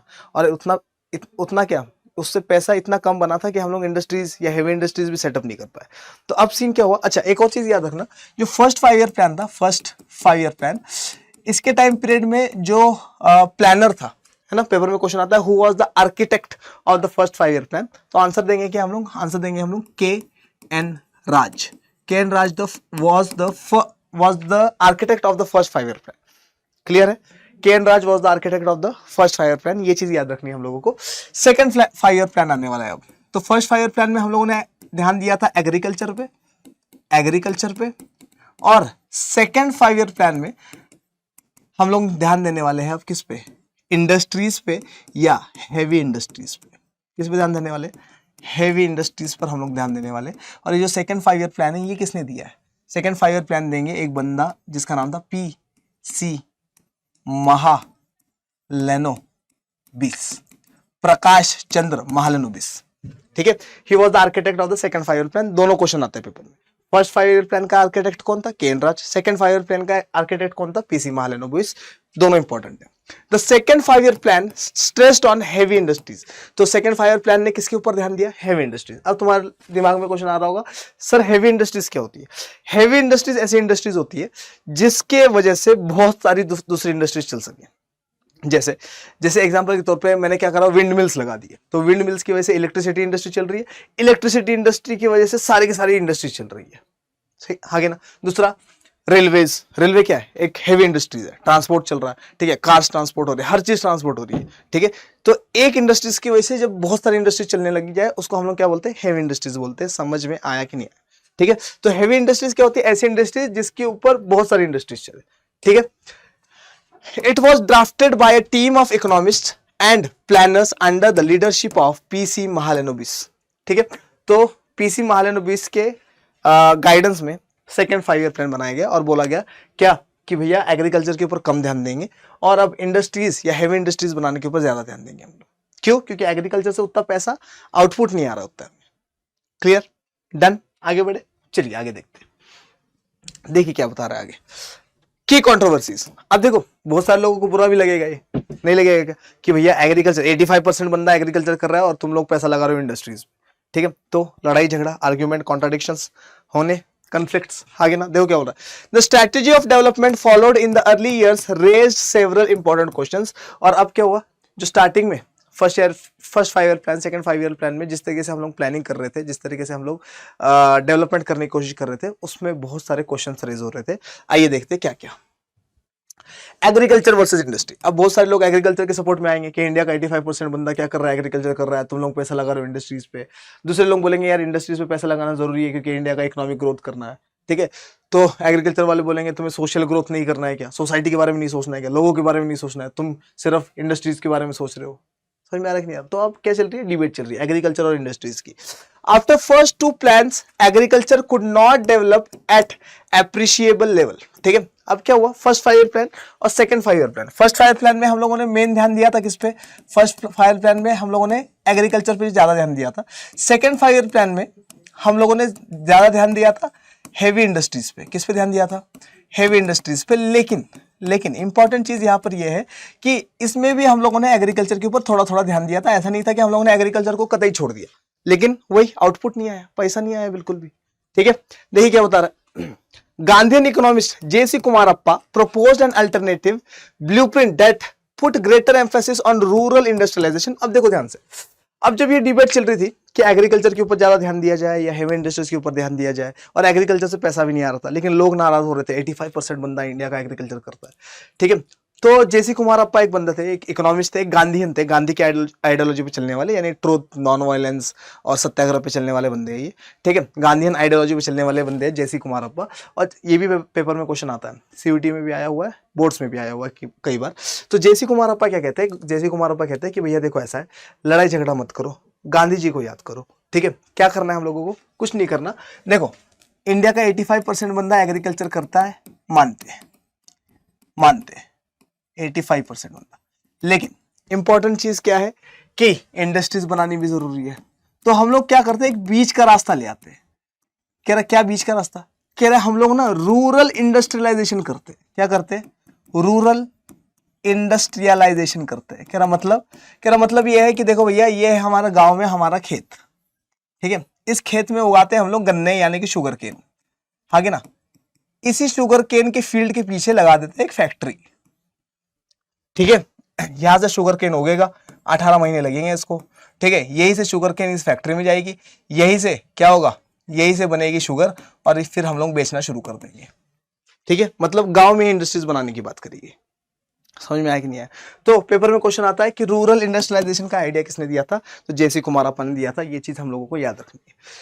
Some others thought that without a drastic increase in industrial production, there could be no escape from the cycle of poverty। और दूसरे लोग क्या सोच रहे हैं? दूसरे लोग कह रहे हैं कि भैया देखो अगर इंडिया इंडस्ट्रियलाइज्ड इकोनॉमी नहीं बन पा रहा है, ठीक है, तो बहुत प्रॉब्लम हो जाएगी, क्योंकि इंडिया की पॉवर्टी बहुत हाई लेवल पर है। मैंने बताया था ना, $45 ट्रिलियन के आसपास ब्रिटिशर्स क्या कर चुके हैं? पैसा लेकर जा चुके हैं हमारा, और ये ऑफिशियल डेटा है, ठीक है। मेन डेटा या अनऑफिशियल डेटा इतना ज्यादा होगा कि हम लोग सोच भी नहीं सकते। उस टाइम पीरियड में 45 ट्रिलियन डॉलर से ज्यादा पैसा लेकर चले गए, ठीक है। आज के टाइम पीरियड में किसी की इकोनॉमी नहीं है इतनी, ठीक है। तो ये क्या बोल रहा है, ये बोल रहा है कि अगर ये जो पॉवर्टी की साइकिल है, जो हम लोग गरीब के गरीब है, हम लोग अमीर नहीं हो रहे, हमारे लोग जो है वो क्या बिलो पॉवर्टी लाइन से ऊपर नहीं आ रहे। ये किस वजह से हो रहा है, क्योंकि हमारे पास इंडस्ट्रीज नहीं है, और बाकी पूरी दुनिया क्या लगभग आधी दुनिया यानी कि इंडस्ट्रियलाइज्ड जो कंट्रीज है, वेस्टर्न वर्ल्ड जो है वो क्या कर रहा है, वो इंडस्ट्रियलाइज इकोनॉमी है, जिसकी वजह से वो पैसा बना रहा है, और पैसा बनाने की वजह से डेवलपमेंट हो रहा है। अगर हमें इस पॉवर्टी के, गरीबी के चक्र से बाहर निकलना है, तो हम लोगों को इंडस्ट्रीज के ऊपर ध्यान देना ही पड़ेगा। तो कोई एग्रीकल्चर कह रहा है, कोई रूरल इंडस्ट्रियलाइजेशन कह रहा है, कोई कह रहा है क्या, कोई कह रहा है हम लोगों को पॉवर्टी के साइकिल से निकलने के लिए क्या करना चाहिए, इंडस्ट्रियलाइज्ड या इंडस्ट्रीज बनानी चाहिए, ठीक है। तो डिबेट चल रही है किस चीज की, एग्रीकल्चर वर्सेस इंडस्ट्रीज, ठीक है। पब्लिक वर्सेस प्राइवेट सेक्टर, अब ये भी अलग डिबेट थी क्या, कि पब्लिक सेक्टर पे ज्यादा ध्यान दे या प्राइवेट सेक्टर पे, ठीक है। पब्लिक सेक्टर का मतलब क्या, जहां पर वर्ड आ जाए पब्लिक, इसका मतलब गवर्नमेंट सेक्टर की बात हो रही है। जहां पर वर्ड आ जाए क्या प्राइवेट, तो प्राइवेट का तो प्राइवेट ही मतलब होता है। एक वर्ड आता है पीपीपी, क्या वर्ड आता है, पीपीपी, इसका मतलब क्या होता है, इसका मतलब होता है पब्लिक प्राइवेट पार्टनरशिप। क्या होता है public private partnership, public private partnership का मतलब है कि इसमें गवर्नमेंट के भी शेयर्स रहेंगे यानी कि पब्लिक, इसमें प्राइवेट मेंबर्स के भी शेयर्स रहेंगे, और इन दोनों की पार्टनरशिप है, ठीक है, कोऑपरेटिव फॉर्म है ये, ठीक है। देखो क्या बता रहा है, India adopted mixed economy where elements of both public and private sector existed together. अब इंपॉर्टेंट चीज सुनिए, इंडिया जब आजाद हुआ, इंडिया जब इंडिपेंडेंट हुआ, तो इंडिया के पास दो तरीके के लोग थे। क्या थे इंडिया के पास, दो तरीके के लोग, एक जो चाहते थे कि इंडिया एक कैपिटलिस्ट कंट्री बने, दूसरे जो चाहते थे इंडिया एक सोशलिस्ट कंट्री बने, ठीक है। लेकिन सोशलिस्ट वाले लोग ज्यादा थे, क्यों, क्योंकि हम लोग बहुत ज्यादा इंस्पायर्ड थे, किससे, हम लोग बहुत ज्यादा इंस्पायर्ड थे यूएसएसआर से, है क्या, हाँ बहुत ज्यादा इंस्पायर्ड थे हम लोग यूएसएसआर से, union of Soviet socialist Republic, ठीक है, बहुत ज्यादा इंस्पायर्ड थे हम लोग। तो हम लोगों ने क्या सोचा, अच्छा इनकी सोच भी हम लोगों को पसंद थी, क्यों, क्योंकि हमारे यहाँ पे गरीबी बहुत ज्यादा है, ठीक है, हमारे यहाँ पे इलिटरेसी बहुत ज्यादा है, डेवलपमेंट करना है पूरे की पूरी सोसाइटी का, ठीक है। इसी वजह से हम लोगों ने क्या सोचा कि हम लोग सोशलिज्म की तरफ जाते हैं, ठीक है। लेकिन कैपिटलिज्म वाली भी चीजें कुछ कुछ अच्छी थी, तो इंडिया वालों ने क्या सोचा, इंडियन वालों ने सोचा कि भैया देखो हम लोग इंस्पायर्ड सोशलिज्म से, ठीक है, लेकिन कैपिटलिज्म की कुछ कुछ चीजें अच्छी है, प्राइवेट सेक्टर भी थोड़ा बहुत होना चाहिए। तो इंडिया ने क्या डिसाइड करा, या इंडियन लीडर्स ने क्या डिसाइड करा कि हम लोग ना मिक्स्ड इकोनॉमी के लिए जाएंगे। किसके लिए, मिक्स्ड इकोनॉमी के लिए। अच्छा अभी तक दुनिया में ये वाला कंसेप्ट है ही नहीं मिक्स्ड इकोनॉमी वाला, India will be the first country to introduce mixed economy, ठीक है। तो लोगों ने पूछा भैया मिक्स्ड इकोनॉमी मतलब व्हाट, क्या है ये मिक्स्ड इकोनॉमी। तो हम लोगों ने बोला कि भैया मिक्स्ड इकोनॉमी का मतलब है हम लोग 20% तो कैपिटलिस्ट बनेंगे, 20% प्राइवेट चीजें भी रहेगी हमारे पास, लेकिन 80% सारी की सारी गवर्नमेंट चीजें रहेगी, सोशलिज्म पे चलेगा इंडिया, ठीक है। तो हम लोगों ने क्या अडॉप्ट करा, मिक्स्ड इकोनॉमी अडॉप्ट करी, मतलब 80% चीजें सोशलिज्म के हिसाब से चलेगी, और सोशलिज्म में, कम्युनिज्म में सारी की सारी चीजें किसके हाथ में होती है, गवर्नमेंट के हाथ में। लेकिन हम लोगों ने बोला कि भैया हम लोग मिक्स्ड इकोनॉमी, कैपिटलिज्म भी होगा, प्राइवेट सेक्टर को भी हम लोग क्या करेंगे, जगह देंगे, ठीक है। Critics argued that the planners refused to provide the private sector with enough space and stimulus to grow, ठीक है। अब जो क्रिटिक्स थे, क्रिटिक्स का मतलब क्या, जो गलतियां निकालने वाले बंदे, ठीक है। तो वो लोग क्या कह रहे हैं, वो लोग कह रहे हैं कि जो प्राइवेट सेक्टर है वो तो ऐसे कभी बढ़ ही नहीं पाएगा, क्यों, क्योंकि 80% चीजें किसके हाथ में, गवर्नमेंट के हाथ में, 20% चीजें प्राइवेट सेक्टर के हाथ में। तो जो प्राइवेट सेक्टर वाला बंदा होगा, इसको बढ़ने के लिए, इसको बड़ा होने के लिए, लार्ज बनने के लिए क्या करना पड़ेगा, बार बार परमिशन लेनी पड़ेगी। किसकी परमिशन लेनी पड़ेगी, गवर्नमेंट की, आगे ना भैया इसका लाइसेंस दे दो, उसका लाइसेंस दे दो, ये कर दो, वो कर दो, गवर्नमेंट नखरे दिखाएगी, ठीक है। साल 2 साल 3 साल 4 साल लगेंगे किसमें, वो एक लाइसेंस लेने के लिए, है ना, ठीक है। एक किसी इंडस्ट्रियलाइज जगह पर अपने इंडस्ट्रीज बनाने के लिए, खड़ी करने के लिए, ठीक है। तो क्रिटिक्स क्या आर्ग्यू करते थे, गलती निकालने वाले बंदे क्या आर्ग्यू कर रहे हैं, दे आर आर्ग्यूइंग दैट कि ये जो प्लानर्स है, प्लानर्स, ठीक है, refuse to provide the private sector with enough space, ये लोग जगह नहीं दे रहे प्राइवेट सेक्टर को बढ़ने की। और प्राइवेट सेक्टर, देखो प्राइवेट सेक्टर कॉम्पिटिटिव होता है, ठीक है, जैसे एग्जाम्पल के तौर पे तुम्हारी गवर्नमेंट नौकरी है, तुम्हें पता है तुम अगर दफ्तर नहीं भी जाओगे, ऑफिस नहीं भी जाओगे, तो भी तुम्हारा पैसा नहीं कटना है। तुम्हें पता है क्या कि तुम जितनी मर्जी छुट्टियां ले सकते हो, तुम्हें पता है कि आज का काम कल भी कर दोगे तो दिक्कत नहीं है, हाँ कि ना। तो गवर्नमेंट सेक्टर में क्या होता है, गवर्नमेंट सेक्टर में लोग थोड़े से लेजी हो जाते हैं, आलसी हो जाते हैं। लेकिन प्राइवेट सेक्टर का सीन क्या है, प्राइवेट सेक्टर का तुम्हें पता है कि भैया अगर ढंग से काम नहीं किया तो नौकरी जा भी सकती है, ठीक है। और प्राइवेट सेक्टर में ये भी रहता है कि प्राइवेट सेक्टर में कॉम्पिटिशन रहता है, हाँ कि ना। इसी वजह से प्राइवेट फर्म हमेशा अच्छा काम करता है as compared to government firm, ठीक है। लेकिन प्राइवेट सेक्टर बढ़ नहीं रहा, और प्राइवेट सेक्टर नहीं बढ़ेगा तो इंडस्ट्रीज नहीं बढ़ेगी, इंडस्ट्रीज नहीं बढ़ेगी तो डेवलपमेंट कैसे होगा, समझ में आ रहा कि नहीं आ रहा।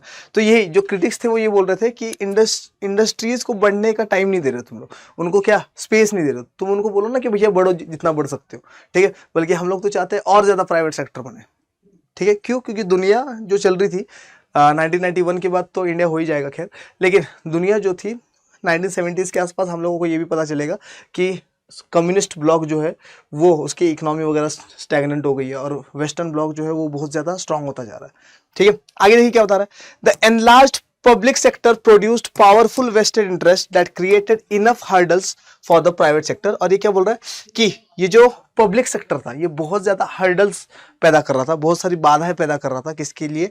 प्राइवेट सेक्टर के लिए, और उसको बढ़ने नहीं दे रहा था। बाधाएं कैसी? परमिशंस, बाधाएं कैसी? लाइसेंस एक्सेट्रा एक्सेट्रा वाली। क्लियर है? डन है यहाँ तक? चले आगे, चलिए आगे चलते हैं।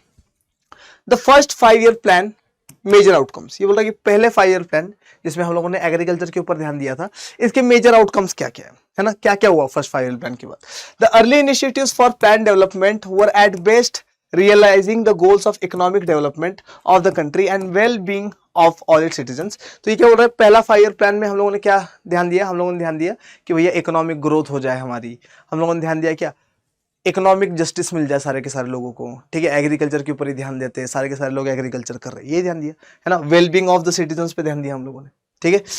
Those who benefited from unequal development soon became politically powerful and made it even more difficult to move in the desired direction, ठीक है। अब ध्यान सुनो क्या हुआ। First 5 year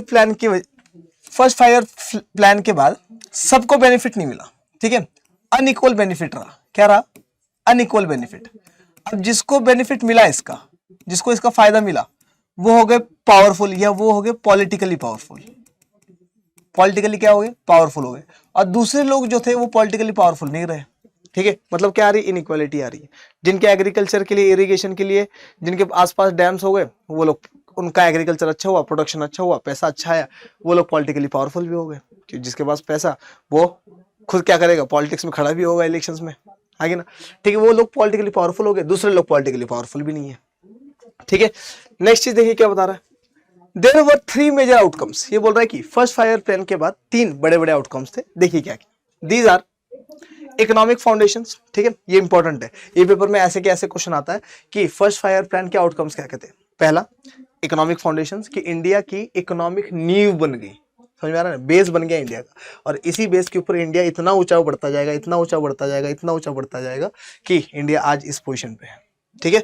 land reforms, India land reforms करेगा, ठीक है। और क्या? ग्रीन एंड व्हाइट रिवॉल्यूशन लेकर आएगा, जिससे प्रोडक्शन बहुत ज्यादा बढ़ेगा, ठीक है। आइए देखते हैं, देखिए क्या बता रहा है इकोनॉमिक फाउंडेशंस में, क्या बता रहा है। During first 2 plan foundations of India's future economic growth were lead.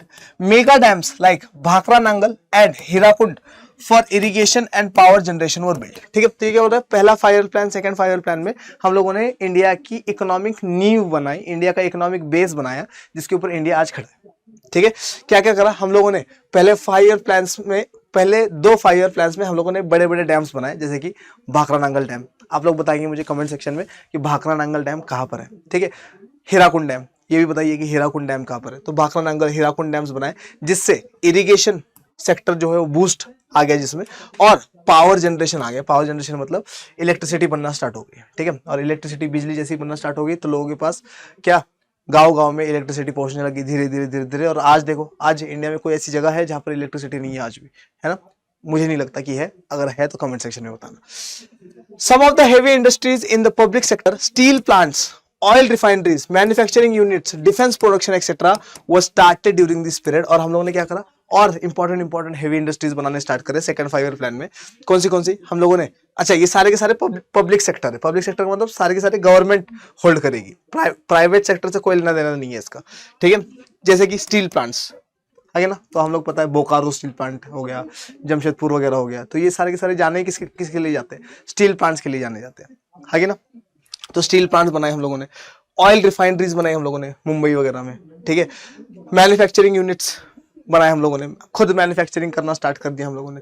Defence production, India defence में स्ट्रांग होना चाहता है, ठीक है। तो इंडिया ने क्या करा, रशिया ने बहुत हेल्प करी है इंडिया की इस चीज़ में, यूएसएसआर जो था उस टाइम पीरियड में, ठीक है। तो उसने इंडिया के डिफेंस प्रोडक्शन में, इंडिया डिफेंस में मिलिट्री वाइज भी क्या हो जाए, स्ट्रांग हो जाए, इसमें यूएसएसआर ने बहुत ज़्यादा हेल्प करी थी इंडिया की।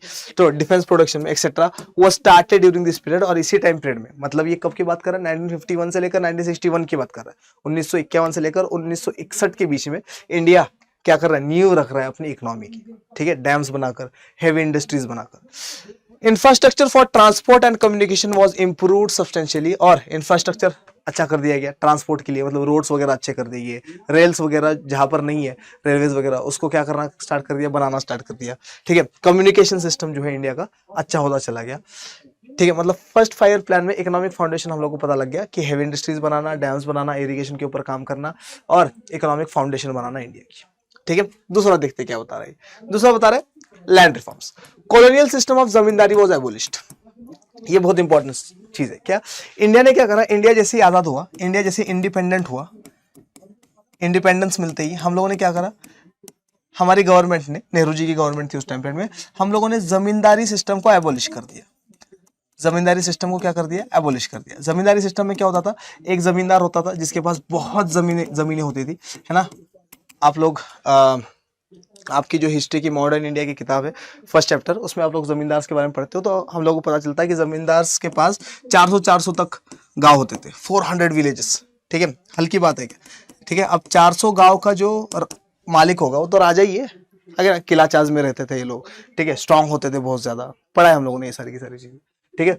अब ये जो जमींदार से जब 400 गांव इनके अंडर में, यानी कि ये इन्फ्लुएंशियल पर्सनैलिटी है, ये क्या करेगा, ये जो इन 400 गांव में रह रहे होंगे लोग, इनको बोलेगा कि भैया यहाँ वोट दो, ये लोग वहीं पर वोट देंगे, है ना।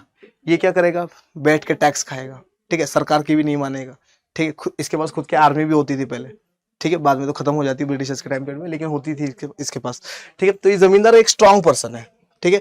हम लोगों ने क्या बोला कि भैया देखो, हम लोगों को इकोनॉमिक जस्टिस नहीं लानी है सिर्फ, हम लोगों को सोशल जस्टिस भी लानी है, आगे ना। सोशल जस्टिस का मतलब क्या, सोसाइटी में जस्टिस लाना है हम लोगों को, और सोसाइटी में जस्टिस लाने के लिए ये जमींदारी सिस्टम खत्म करना जरूरी है, ताकि जमीनें बराबर बांटी जाए, आगे ना। तो हम लोग कुछ एक्ट्स लेकर आए, जैसे हम लोग लेकर आए क्या, लैंड सीलिंग एक्ट वगैरह, land ceiling acts etcetera etcetera हम लोग लेकर आए, ठीक है। 1956 के आसपास लैंड सीलिंग एक्ट लेकर आए थे, जिसमें हम लोगों ने बोला था कि भैया एक बंदे के पास इससे ज्यादा जमीन नहीं होनी चाहिए, एक अपर लिमिट लगा दी हम लोगों ने।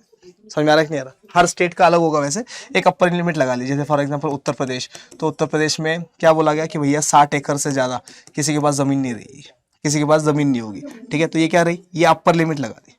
समझ में आ रहा है कि नहीं आ रहा, अब 400 गांव नहीं रहेंगे किसी के ऊपर, किसी के पास। तो ये जमींदार की जो पोजीशन थी उसको क्या कर दिया हम लोगों ने, डिक्रीज कर दिया और आम आदमी के बराबर ले आए। समझ में आ रहा है कि नहीं आ रहा, और बाकी लोगों को जमीनें बांट दी थोड़ी थोड़ी, ताकि वो लोग भी क्या करें, एग्रीकल्चर करें, ताकि वो लोग भी अपना समझ के एग्रीकल्चर करें, प्रोडक्शन बढ़ाए, समझ रहे हो, ठीक है। तो कॉलोनियल सिस्टम का ये जो जमींदारी सिस्टम था हम लोगों ने खत्म कर दिया। पाकिस्तान में आज भी ये जमींदारी सिस्टम है, इसी वजह से वहां की सरकार जो है वो स्टेबल नहीं रहती, गिरती रहती है बार बार, ठीक है। क्यों, क्योंकि जमींदार जो है वो क्या है, पॉलिटिकली स्ट्रांग है, ठीक है। और पॉलिटिकल स्ट्रांग होने की वजह से उसका इन्फ्लुएंस चलता है, वो कभी भी सरकार गिरा सकता है, कभी भी सरकार बनवा सकता है, किसी की भी, है ना। Attempts at consolidation of land bringing small pieces of land together in one place was initiated, और क्या, कलेक्टिवाइजेशन ऑफ एग्रीकल्चर स्टार्ट करा, वैसे ही जैसे किसने करा था, जोसेफ स्टालिन ने करा था यूएसएसआर में। कलेक्टिवाइजेशन ऑफ एग्रीकल्चर, छोटे छोटे एग्रीकल्चर के जो टुकड़े थे उसको इकट्ठा लेकर आए, आगे ना। मान लो क्या, किसी के पास 10 बीघा जमीन है, किसी के पास 15 बीघा जमीन है, किसी के पास 25 बीघा जमीन है, किसी के पास 2 बीघा जमीन है, किसी के पास 1 बीघा जमीन है, सबको इकट्ठा लाया और बोला कि भैया इकट्ठा मिलकर क्या करो, एग्रीकल्चर करो इस पे, ठीक है। तो अलग अलग एग्रीकल्चर करने से इकट्ठा अगर इस पे एग्रीकल्चर करा जाए तो प्रोडक्शन बढ़ेगा, आगे ना। तो लैंड रिफॉर्म्स लाए हम लोगों ने, कलेक्टिवाइजेशन ऑफ एग्रीकल्चर की बात करी इंडिया ने, ठीक है, फर्स्ट 2-5 ईयर प्लान्स में, ठीक है। ये सारी की सारी चीजें लैंड रिफॉर्म्स में हम लोगों ने पढ़ लिया। नेक्स्ट आगे आते, आगे देखिए क्या बता रहा है, तीसरा green and white revolution important, green revolution, white revolution. White revolution completely milk वगैरह के ऊपर बेस्ड होगा। ग्रीन रिवॉल्यूशन मेनली हम लोग इसमें राइस और वीट देखेंगे स्टार्टिंग में, और बाद में तो बहुत सारी चीजें देखेंगे, ठीक है। During the 1960s the government offered high yielding variety seeds, fertilizers, pesticides and better irrigation at highly subsidized prices. This was termed as green revolution. अब ध्यान सुनो, 1960 के दशक में क्या हो रहा है, 1960 का दशक जो है 1960 से लेकर 1970 तक का जो टाइम पीरियड है, 1960 से लेकर 1970 तक का जो टाइम पीरियड है, इसको बोला जाता है डेंजरस डिकेड। क्या बोला जाता है इसको? Dangerous decade. क्यों बोला जाता है डेंजरस डिकेड? इस वजह से बोला जाता है क्योंकि ये डेंजरस डिकेड है। सर क्या मतलब है डेंजरस डिकेड है का? डेंजरस डिकेड है का मतलब ये है कि इस टाइम पीरियड में 1962 हमारी चाइना के साथ वॉर हो रही है, 1965 हमारी पाकिस्तान के साथ वॉर हो रही है। इस टाइम पीरियड में क्या हो रहा है? ड्रॉट आ रहा है। इस टाइम पीरियड में क्या हो रहा है? बहुत सारी फसलें खराब हो रही है, ठीक है, तो हमारे पास खाने के लिए नहीं है। 1965 में पाकिस्तान के साथ वॉर होने की वजह से इकोनॉमी बहुत ज़्यादा गिर गई है, बल्कि लाल बहादुर शास्त्री इस टाइम पीरियड में इंडिया वालों से चंदा मांगते कि भैया पैसा दे दो, पाकिस्तान के साथ लड़ाई करने के लिए पैसा नहीं है हमारे पास, मतलब हालत बहुत खराब है इंडिया की, ठीक है। और इस टाइम पीरियड में क्या किया जाए, क्या किया जाए, ठीक है, तो क्या डिसाइड किया गया? गवर्नमेंट ने डिसाइड करा कि भैया देखो प्रोडक्शन बढ़ाना है, क्योंकि इंडिया की पॉपुलेशन बहुत ज़्यादा है, और पॉपुलेशन ज़्यादा होने का मतलब सबको खाना वगैरह खिलाना पड़ेगा, ठीक है। अगर खाना वगैरह नहीं खिलाएंगे तो फूड सिक्योरिटी नहीं, और फूड सिक्योरिटी नहीं का मतलब क्या? देश टूट सकता है। क्लियर है क्या? तो क्या बोला गया? गवर्नमेंट ने बोला कि भैया हम लोग किसानों की हेल्प करेंगे, ठीक है। और खासकर कौन से किसानों की हेल्प करी जाती है? खासकर हेल्प करी जाती है वेस्टर्न उत्तर प्रदेश, पंजाब और हरियाणा के किसानों के। और क्यों? क्योंकि ये लोग ऑलरेडी रिच किसान हैं, पैसे वाले बंदे हैं। समझ में आ रहा है कि नहीं आ रहा? ठीक है, ये लोग अफोर्ड कर सकते थे ये सारी की सारी चीजें, ठीक है। और इनको बोला गया कि भैया थोड़े बहुत पैसे हम लगा देंगे, बाकी पैसे तुम लगा के क्या कर दो, ये चीजें खरीद लो। हाई यील्ड वैरायटी सीड्स हम लोग प्रोवाइड कर रहे हैं। जैसे for example high yield variety seed 100 रुपए का है, ठीक है, 100 रुपए का 1 किलो मिल रहा है हाई यील्ड वैरायटी सीड्स, उस टाइम पीरियड के हिसाब से बात कर रहा हूँ, ठीक है। तो सरकार बोल रही है कि भैया 50 रुपए हम लगाते हैं, 50 रुपए तुम लगाओ, ठीक है। तो ये जो रिच लोग थे ये अफोर्ड कर सकते थे, इन लोगों ने क्या करा, इन रिच पीजेंट्स ये लोग अफोर्ड कर सकते हैं, इन लोगों ने कहा ठीक है हम लोग ले लेते हैं, सब्सिडी दे रहे हैं हम लोग तुम्हें, है ना, गवर्नमेंट सब्सिडी दे रही है, इसी को तो सब्सिडी बोला जाता है, ठीक है। तो high yield variety seeds HYV seeds मिल गए इनको, ठीक है। HYV सीड्स जो फसल खराब नहीं हो रही थी, इंसेक्टिसाइड्स प्रोवाइड करवा दिए गए, फर्टिलाइजर्स प्रोवाइड करवा दिए गए, वीडीसाइड्स प्रोवाइड करवा दिए गए। तो प्रोडक्शन एकदम से बहुत ज़्यादा बढ़ गया, और जब एकदम से बहुत ज़्यादा बढ़ गया ये रिच फार्मर्स और ज़्यादा रिच हो गए, ठीक है। और फूड सिक्योरिटी आ गई हमारे पास, लोगों के पास खाना आ गया। इसी को क्या बोलते हैं अपन? ग्रीन रिवॉल्यूशन बोलते हैं, यही बोल रहा है ये। During 1960s the government offered high yielding variety seeds, fertilisers, pesticides and better irrigation at highly subsidised prices. बहुत ज्यादा सब्सिडी दे दी गवर्नमेंट ने, ठीक है। This was termed as green revolution, और इसी को अपन क्या बोलते हैं? Green revolution. ग्रीन रिवॉल्यूशन में अगर क्वेश्चन आ जाए कि सबसे ज्यादा बेनिफिट किसको हुआ था, तो बेनिफिट हुआ था वेस्टर्न यूपी वाले लोगों को, फार्मर्स को, पंजाब के फार्मर्स को और हरियाणा के फार्मर्स को, ठीक है। The rich peasants and the large landlords were the major beneficiaries of this. तो बता ही दिया मैंने आप लोगों को कि सबसे ज्यादा फायदा किसको हुआ? रिच पीजेंट्स को, लार्ज लैंडलॉर्ड्स को, बड़े बड़े जमींदार तो नहीं कहेंगे इसको, ठीक है, क्योंकि जमींदारी सिस्टम हम लोग खत्म कर देंगे। लार्ज लैंडलॉर्ड्स, इनके पास जमीनें अच्छी खासी है, ठीक है, जो एग्रीकल्चर करते हैं, वो द मेजर बेनिफिशियरीज, और ये इन लोगों को सबसे ज्यादा बेनिफिट हुआ। Some regions like Punjab, Haryana and western Uttar Pradesh became agriculturally prosperous while others remain backward. अब इनके ऊपर ज्यादा ध्यान दिया गया, इन लोगों ने ज्यादा क्या करा, डेवलप, मतलब ज्यादा प्रोडक्शन कर पाए। तो ये लोग तो क्या हो गए, ये लोग बाकी फार्मर्स के मुकाबले में पहले से ही रिच थे, और इन लोगों ने क्या कर दिया, गवर्नमेंट ने हेल्प कर दी और ज्यादा रिच हो गए। तो इनके और बाकी फार्मर्स, पूरे इंडिया के बाकी फार्मर्स के बीच में गैप बढ़ गया। समझ में आ रहा कि नहीं आ रहा? तो ये वाले तो क्या हो गए, ये बहुत आगे निकल के पैसों के मामले में, और बाकी फार्मर्स वही सुसाइड वाले रह गए, ठीक है, कि भैया बारिश नहीं हो रही है, क्या हमारे पास HYV सीड्स नहीं है, खरीद भी नहीं सकते हम लोग, ठीक है, कर्जा इतना ज्यादा हो गया, क्या करें, सुसाइड करें, ठीक है, वो वाला सिस्टम हो गया, क्योंकि गैप बढ़ गया इन लोगों के बीच में। क्लियर है यहाँ तक सारा? बड़े आगे, चलिए आगे देखते हैं।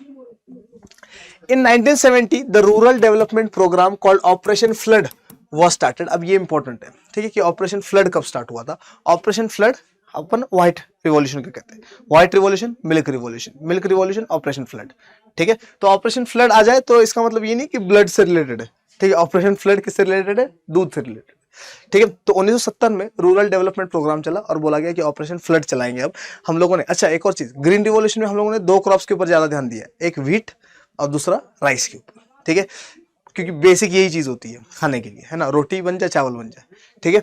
1970 the rural development program called Operation Flood was started. Operation Flood organized cooperatives of milk producers into a nationwide milk grid with the purpose of increasing milk production. अब क्या करा गया ऑपरेशन फ्लड में, क्या करा गया, इंडिया में अलग अलग बहुत सारी कंपनीज या अलग अलग बहुत सारी डेयरीज चल रही थी। इन सारे के सारे डेयरीज को बोल दिया गया कि भैया क्या करो, हम सारे के सारे इकट्ठा आते हैं, ठीक है, तुम अपना दूध जो है खराब करने की बजाय, दूसरों को ना देने की बजाय क्या करो, हम लोगों को दो, ठीक है, और हम सारे के सारे दूध का क्या बना देंगे, एक कोऑपरेटिव बना देंगे, ठीक है, एक कंपनी टाइप बना लेंगे जो कि अमूल बनेगी आगे जाकर, ठीक है, और क्या करेंगे, पूरे इंडिया में दूध बेचेंगे सबको, ठीक है। तो क्या बन गया, एक नेशन वाइड ग्रिड बन गया, एक नेटवर्क बन गया, किसका, डेयरी नेटवर्क। समझ में आ रहा है कि नहीं आ रहा, ठीक है। This was termed as a white revolution, और इसी को क्या बोला जाता है, व्हाइट रिवॉल्यूशन बोला जाता है। अब जो दूध फेंका जा रहा था, जो बिक नहीं रहा था, एक्सेट्रा एक्सेट्रा, वो सारा के सारा काम में आने लग गया, ठीक है, और इसी को क्या बोलते हैं अपन, व्हाइट रिवॉल्यूशन, जिसकी वजह से मिल्क प्रोडक्शन बहुत ज्यादा बढ़ गया। Verghese Kurien is known as the milkman of India, और वर्गीस क्यूरिन ही वो बंदा था जो अमूल स्टार्ट करेगा। क्या स्टार्ट करेगा, अमूल, ठीक है। अमूल की फुल फॉर्म क्या है, ये आप लोग मुझे बताएंगे वीडियो के नीचे कमेंट सेक्शन में, इंपॉर्टेंट है अमूल की फुल फॉर्म, ठीक है। वर्गीस क्यूरिन इंपॉर्टेंट है, मिल्कमैन ऑफ इंडिया के नाम से पेपर में आता है क्वेश्चन। डन, आ गया है, चलिए आगे आते हैं। लेटर डेवलपमेंट्स देख रहे बाद में क्या क्या हुआ। The period from 1967 onwards witnessed many new restrictions on private industry. ये बोल रहा है कि 1967 के बाद, अब देखो 1967 का ईयर थोड़ा सा याद रखो, क्यों याद रखना, क्योंकि 1967 में एक नया प्राइम मिनिस्टर आ रहा है हमारे पास, ठीक है। वैसे 1966 में ही आ जाएगी वो, जिसका नाम है इंदिरा गांधी, ठीक है। हुआ क्या था 1966 में, 1964 से लेकर 1966 लाल बहादुर शास्त्री हमारे क्या रहेंगे, प्रधानमंत्री रहेंगे। इससे पहले 1964 तक कौन थे, जवाहरलाल नेहरू थे। 1966 से लेकर 1967 एक साल के लिए इंदिरा गांधी होगी, और दोबारा से 1967 में, 1967 से 1971 कौन रहेगी, इंदिरा गांधी रहेगी, ठीक है, या 1970 लिख लो, एक ही बात है। समझ में आ रहा है कि नहीं आ रहा, ठीक है। तो ये क्या बोल रहा है, 1971 ही लिखो, ज्यादा बेटर है, ठीक है। तो ये क्या बोल रहा है, इंदिरा गांधी आ रही है, और इंदिरा गांधी जो है वो बहुत क्या है, स्ट्रिक्ट लेडी है, ठीक है, और वो क्या नहीं करने देगी, प्राइवेट सेक्टर को ज्यादा ग्रो नहीं करने देगी, बल्कि जितनी प्राइवेट चीजें उनको सरकारी बनाने में लग जाएगी। एग्जाम्पल के तौर पे 14 बैंक्स को नेशनलाइज करवा देती है, 14 बैंकों को नेशनलाइज करवा देती है। नेशनलाइज करवाने का मतलब है उसका राष्ट्रीयकरण करवाती है। राष्ट्रीयकरण का मतलब क्या, राष्ट्रीयकरण का मतलब प्राइवेट सेक्टर को पब्लिक सेक्टर बनाना, ठीक है। 14 प्राइवेट बैंक्स वर नेशनलाइज्ड, ठीक है। Between 1950 and 1980 the Indian economy grew at a sluggish per annum rate of 3 to 3.5%। और ये बोला कि 1950 से लेकर 1980 इंडिया की इकोनॉमी जो है वो धीरे धीरे धीरे धीरे धीरे धीरे बढ़ रही है, एकदम रेंग रेंग के बढ़ रही है, ऐसे धक्का मार मार के, अरे बढ़ जाते हैं, ठीक है, बहुत आराम से, ऐसे बढ़ू क्या ऐसे वाला बढ़ रही है, ठीक है। स्लगिश है ना, 3% बढ़ गया। पिछली बार 100 रुपए कमाए थे, इस बार 103 कमा दिए, ठीक है। पिछली बार 103 कमाए थे, 106 कमा लिए। पिछली बार 106 थे, इस बार 109.5 कमा लिए, ठीक है। तो ये क्या बोल रहा है कि इंडिया का क्या इकोनॉमी तो बढ़ रही है, लेकिन बहुत स्लो बढ़ रही है। The presence of inefficiency, corruption, etc. forced people to lose faith in country's economic system. Thus, it results in decreasing the significance of state in India's economy from 1980s onwards. अब देखो क्या बोल रहा है, corruption बढ़ गया बहुत ज्यादा, इनएफिशिएंसी, लोगों के पास स्किल वगैरह नहीं है ज्यादा, ठीक है। और क्योंकि सारी चीजें सरकारी है, और सरकारी मैंने आपको बताया कि सरकारी में काम करने की कोई जल्दी नहीं है, ठीक है, और काम जल्दी करवाना है तो पैसा दो, ठीक है, तो करप्शन बढ़ रहा है, ठीक है। तो अब सीन क्या है, और अच्छा कंपटीशन नहीं है, सरकार को क्या कंपटीशन है, कुछ भी कंपटीशन नहीं है, ठीक है। तो अब सीन क्या हो रहा है, इनएफिशिएंसी आ गई है लोगों में, करप्शन हो गया है, और लोग जो है, जो आम आदमी है, वो उनका सरकार से भी भरोसा उठ रहा है और इकोनॉमिक सिस्टम से भी भरोसा उठ रहा है। इसी वजह से हम लोग देखेंगे 1977 में क्या होने वाला है, इंदिरा गांधी की सरकार गिरने वाली है, जनता पार्टी की सरकार आने वाली है। 1980 में दोबारा आ जाएगी इंदिरा गांधी, वो अलग बात है, लेकिन लोग क्या कर चुके हैं, फेथ खो चुके हैं सरकार से भी और इकोनॉमिक सिस्टम से भी, ठीक है।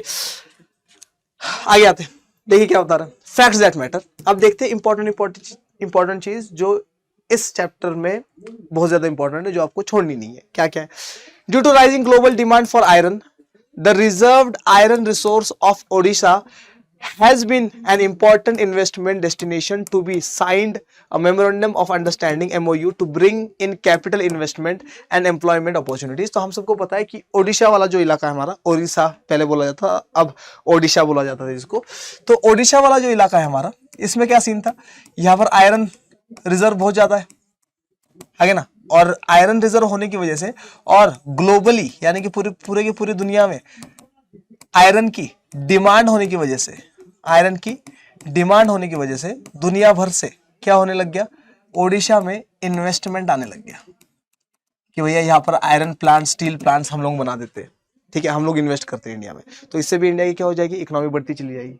समझ में आ रहा है? बहुत सारे MOUs साइन करेंगे। MOUs का मतलब क्या, मेमोरेंडम ऑफ अंडरस्टैंडिंग, मतलब क्या होता है, एग्रीमेंट, मतलब क्या होता है, पैक्ट, मतलब क्या होता है, संधि, मतलब क्या होता है, ट्रीटी, एक ही बात है, ठीक है। तो इंडिया में क्या हो रहा है, इन्वेस्टमेंट भी बढ़ रहा है। क्यों? क्योंकि आयरन की डिमांड बढ़ रही है।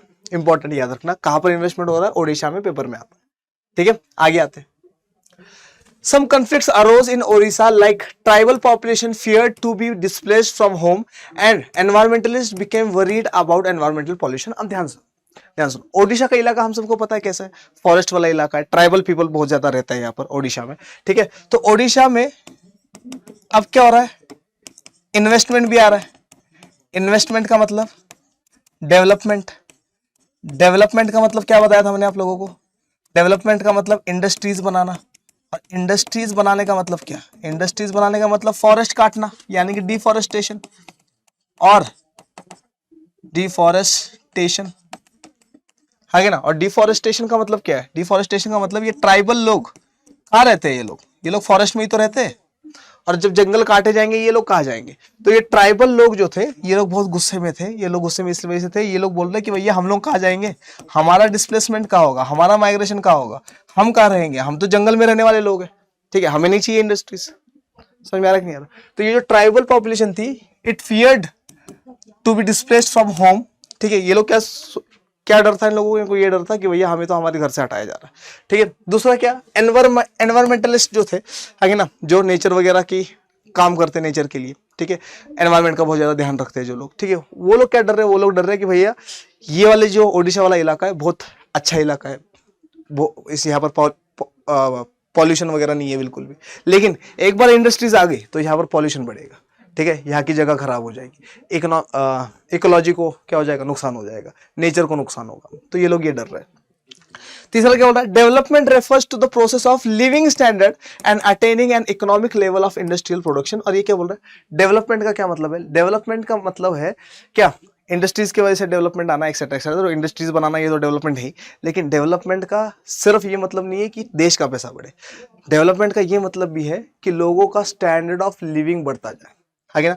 अगर आप लोग आपके मम्मी पापा को देखो और आपके मम्मी पापा के पहले अपने दादा दादी को देखो, तो तीनों जनरेशन में बहुत फर्क दिखेगा आप लोगों को, है ना। दादा दादी को देखोगे कुर्ता पैजामा में रहते हैं, ठीक है, दादा दादी को देखोगे फेस्टिवल्स वगैरह बहुत अच्छे से मनाते हैं, एक्सेट्रा एक्सेट्रा, ठीक है, एक नौकरी करी थी इन लोगों ने आराम से, ठीक है, कभी क्लब नहीं गए, ठीक है। मम्मी पापा को देखोगे, हाँ कॉलेज गए हैं, ग्रेजुएशन वगैरह करा है, ठीक है, लेकिन ठीक है सादा सिस्टम था। तुम्हें अगर तुम लोगों को देखोगे, ठीक है, तुम लोग नेटफ्लिक्स चलाते हो, अमेजोन चलाते हो, एक्सेट्रा एक्सेट्रा सारी चीजें करते हो, समझ में आ रहा है नहीं आ रहा, ठीक है, तुम अफोर्ड कर रहे हो सारी की सारी चीजें, वो लोग शायद बस की टिकट भी अफोर्ड नहीं कर पा रहे हो, है ना, या कर भी रहे हो तो तुम लोग ओला से जा सकते हो, आज उबर से जा सकते हो, लेकिन वो लोग उस टाइम पीरियड में बस से जा रहे थे, ठीक है, आज भी बस से जाने वाले लोग हैं, लेकिन लोगों का स्टैंडर्ड ऑफ लिविंग बढ़ा है ना। मतलब डेवलपमेंट का मतलब सिर्फ ये नहीं है कि हम लोगों को इंडस्ट्रीज लगानी है, इंफ्रास्ट्रक्चर अच्छा दिखना चाहिए, लेकिन लोगों का स्टैंडर्ड ऑफ लिविंग भी बढ़ाना है, लोगों को पॉवर्टी से बाहर निकाल के middle class, higher middle class, richer class में पहुंचाना है।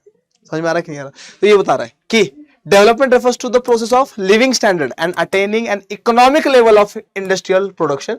Economic level of industrial production करना है, मतलब क्या, इंडस्ट्रीज की वजह से इकोनॉमी बढ़ाने का काम करना है, प्रोडक्शन बहुत ज्यादा करना है, मैन्युफैक्चरिंग बहुत ज्यादा करनी है।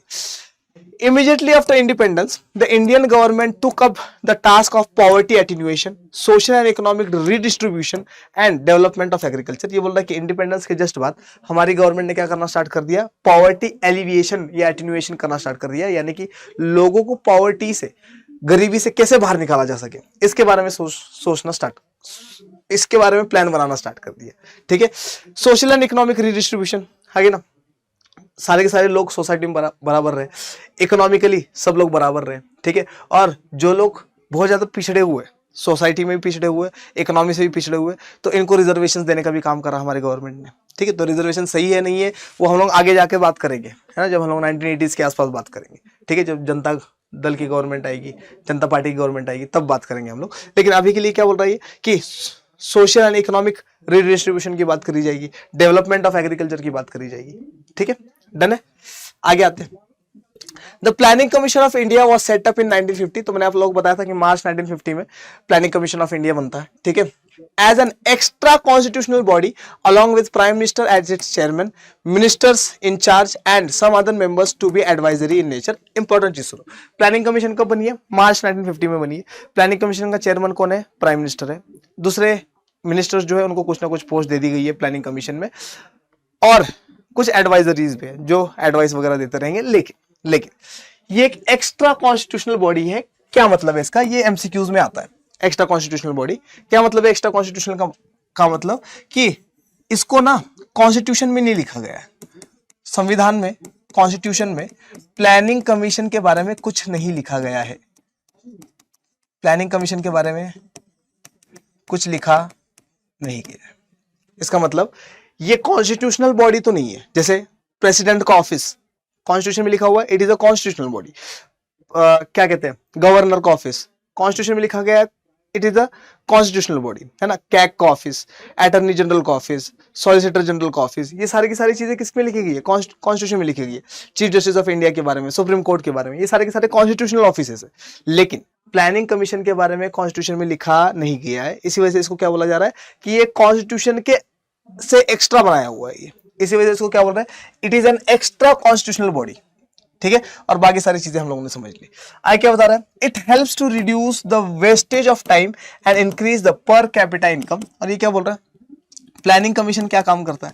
प्लानिंग कमीशन या करता था, ठीक है। प्लानिंग कमीशन के बारे में भी एक चीज याद रखना कि प्लानिंग कमीशन हम लोगों ने 1951 में स्टार्ट जरूर करा, लेकिन 2014 तक ये चला। 2015 से नीति आयोग आ जाएगा। क्या आ जाएगा? नीति आयोग।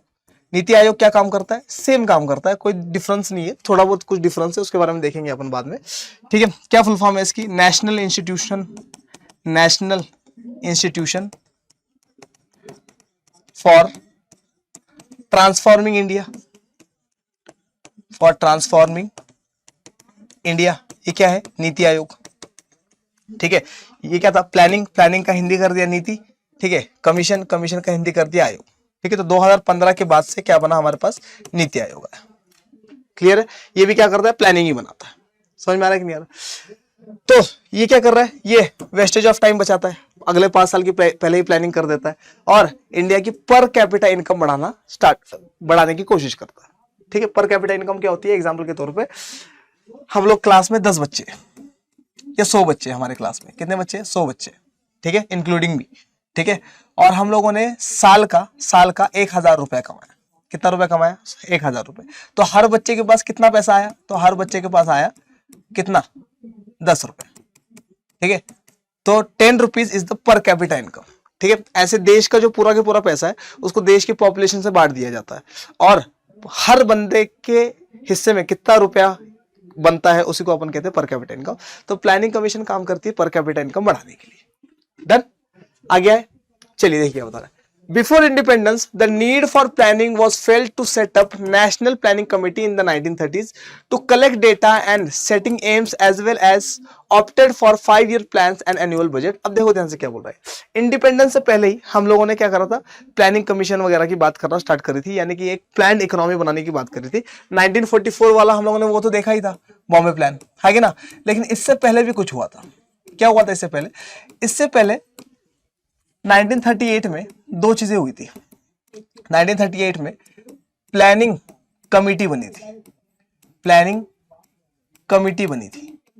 और 1938 में ही प्लानिंग कमिटी फॉर वुमेन भी बनी थी। ये 2 चीजें बनी है, planning committee and planning committee for women. और इसका क्रेडिट किसको जाता है? इसका क्रेडिट जाता है सुभाष चंद्र बोस को। किसको जाता है? सुभाष चंद्र बोस को, ठीक है। तो इन्होंने पहले ही सोचा था कि इंडिया जब आजाद हो जाएगा तो इकोनॉमी संभालनी पड़ेगी, और इकोनॉमी संभालने के लिए हमें प्लानिंग कमेटी फॉर वुमेन जैसी कोई चीज होनी चाहिए। मतलब प्लानिंग कमीशन की उस टाइम पीरियड में बात कर रहे हैं सुभाष चंद्र बोस, है ना। तो विजन देखो कितना लॉन्ग है सुभाष चंद्र बोस, समझ में आ रहा है कि नहीं आ रहा। और ये क्या करेगा, ये डेटा कलेक्ट करेगा, ठीक है, प्लानिंग बनाएगा पूरे इंडिया के लिए, 5 ईयर प्लान्स बनाएगा, एनुअल बजट बनाएगा। तो ये सारी की सारी चीजें हम लोगों ने पहले सोची हुई थी, समझ में आ रहा है कि नहीं आ रहा, ठीक है। तो first 5 year plan commenced in 1951। First 5 year plan कब स्टार्ट हुआ, 1951 में स्टार्ट हुआ। Drafted by economist K N. Raj है, ये रॉय नहीं है, K N. Raj, aiming at investment in dams and irrigation, land reforms and to raise the level of national income. तो first 5 year plan 1951 में स्टार्ट हुआ, के.एन. राज ने दिया।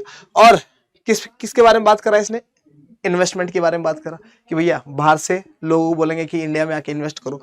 दूसरी चीज डैम्स के ऊपर, सॉरी, इन्वेस्टमेंट इन डैम्स के बारे में बात करता है, यानी कि डैम्स बनवाएंगे, इरिगेशन फैसिलिटीज बढ़ाएंगे, और क्या लैंड रिफॉर्म्स करेंगे, जमींदारी सिस्टम वगैरह खत्म करेंगे, and to raise the level of national income, और नेशनल इनकम बढ़ाने की कोशिश करेंगे, ठीक है। It differed from second 5 year plans which stressed on heavy industries by bringing about quick structural transformation. और दूसरा 5 ईयर प्लान था, ये फर्स्ट 5 ईयर प्लान से कंप्लीटली डिफरेंट था, और इसने ध्यान दिया किस पे, हेवी इंडस्ट्रीज में और इंडिया के स्ट्रक्चर को कंप्लीटली चेंज करने में, ठीक है। डन, आइए आगे आते हैं, देखते क्या। India did not only follow capitalist or socialist economy but adopted mixed economy to coexist private and public sector also to attain rapid economic development aiming at social welfare and private owned means of production to be regulated by the state। और ये क्या बोल रहा है कि India ना तो capitalism की साइड में गया इकोनॉमी चलाने के लिए, ना ही सोशलिज्म कंप्लीटली इंडिया ने फॉलो करा, बट कि इंडिया ने क्या करा, एक बैलेंस्ड सिस्टम स्टार्ट करा है मिक्स्ड इकोनॉमी का, और ऐसा करने वाला इंडिया सबसे पहला कंट्री था, ठीक है। बैलेंस्ड इकोनॉमिक सिस्टम का मतलब क्या, मिक्स्ड इकोनॉमी को हम लोगों ने अपनाया, जिसमें ये क्या बता रहा है, to coexist private and public sector also, जिसमें प्राइवेट सेक्टर भी होगा और पब्लिक सेक्टर भी होगा, ठीक है, यानी कि गवर्नमेंट सेक्टर भी होगा। To attain rapid economic development, ताकि इकोनॉमिक डेवलपमेंट बड़ी जल्दी से हो सके। Aiming at social welfare and private own means of production to be regulated by the state, ठीक है। किस पे ध्यान दिया गया, सोशल वेलफेयर पे ध्यान दिया गया, और ये जो प्राइवेट चीजें होगी उस private owned means of production to be regulated by the state, और प्राइवेट जो कंपनीज होगी, प्राइवेट जो प्लेयर्स होंगे, उनको रेगुलेट कौन करेगी, उनको चेक करती कौन रहेगी, गवर्नमेंट सेक्टर चेक करती रहेगी, समझ में आया। तो क्या क्या चल रहा है, इसका मतलब इंडिया जो है बड़ी अच्छी प्लानिंग के साथ आगे बढ़ता जा रहा है, इसका मतलब ये है। Second 5 year plan emphasis on heavy industrialization even in rural areas being criticized for the creation of prosperity in urban and industrial sections at the cost of rural welfare। अब second 5 year plan जब आया और heavy industries के ऊपर जब ध्यान दिया जाने लगा, और जब agriculture के ऊपर कम ध्यान दिया जाने लगा as compared to first 5 year plan, तो सारे के सारे लोग ये बोलने लग गए कि यार ये जो अर्बन डेवलपमेंट हमें दिख रहा है ना, अर्बन डेवलपमेंट, ठीक है, जहां पर हेवी इंडस्ट्रीज वगैरह बनती जा रही है एक्सेट्रा एक्सेट्रा, ये किसका, ये रूरल डेवलपमेंट के कॉस्ट पे बन रहा है। मतलब क्योंकि रूरल डेवलपमेंट नहीं हो रहा है, क्योंकि आम आदमी किसान जो है उसके हाथ से पावर जा रही है, इसी वजह से अर्बन डेवलपमेंट होता जा रहा है, ऐसा बोला जाने लग गया, ठीक है। एक सेकेंड तो, ठीक है, आगे देखिए क्या बता रहा है। It was argued also on the ground to be a failure not that of policy but of its non-implementation of politics of land owning classes। और ये क्या बोल रहा है, इसको फेलियर भी बोला जाने लग गया, ठीक है, क्लियर है यहां तक, कोई दिक्कत किसी को, आगे आए थोड़ा सा। During the planning period, the agrarian sector witnessed a serious attempt at land reforms to abolish zamindari system, consolidate the lands। और ये क्या बोल रहा है कि प्लानिंग पीरियड के टाइम पीरियड में, जो फर्स्ट 5 ईयर प्लान था, सेकंड 5 ईयर प्लान था, इस टाइम पीरियड में क्या लैंड रिफॉर्म्स भी लाए हम लोगों ने, जमींदारी सिस्टम को खत्म भी कर दिया हम लोगों ने, और क्या करा, कलेक्टिवाइजेशन ऑफ एग्रीकल्चर, यानी कि लैंड्स को स्ट्रॉन्ग करने की भी कोशिश करी। These were not much successful due to some drawbacks, that is people violated laws under considerable political influence and some laws remained only on papers। ये क्या बोल रहा है कि ये जो जमींदारी सिस्टम थी बहुत 90% खत्म हो गई थी, लेकिन 10% क्या चल रहा था, 10% इसमें गड़बड़ी भी चल रही थी। अब इंडिया वाले जुगाड़ लगा ही लेते हैं। एग्जाम्पल के तौर पे मैंने आप लोगों को बताया था कि अपर सीलिंग लगा दी गई थी, है ना। मान लो कि ऐसा बोल दिया गया कि बिहार में क्या 50 एकड़ से ज्यादा कोई जमीन नहीं खरीदेगा, ठीक है। तो हुआ क्या, लोग क्या करने लग गए, लोग जैसे फॉर एग्जाम्पल ये बंदा है और ये इसकी बंदी है, मतलब ये पति है इसकी पत्नी है, ठीक है, मान लो इसके नाम पे ना क्या है 100 एकड़ की जमीन है और ये बोल दिया गया क्या कि भैया एक बंदा एक फैमिली के पास 50 एकड़ से ज्यादा जमीन नहीं होगी, तो ये क्या कर देता था, ये इसको तलाक दे देता था ऑन पेपर। ऑन पेपर क्या करता था, ऑन पेपर तलाक दे देता था, ठीक है, मतलब divorce.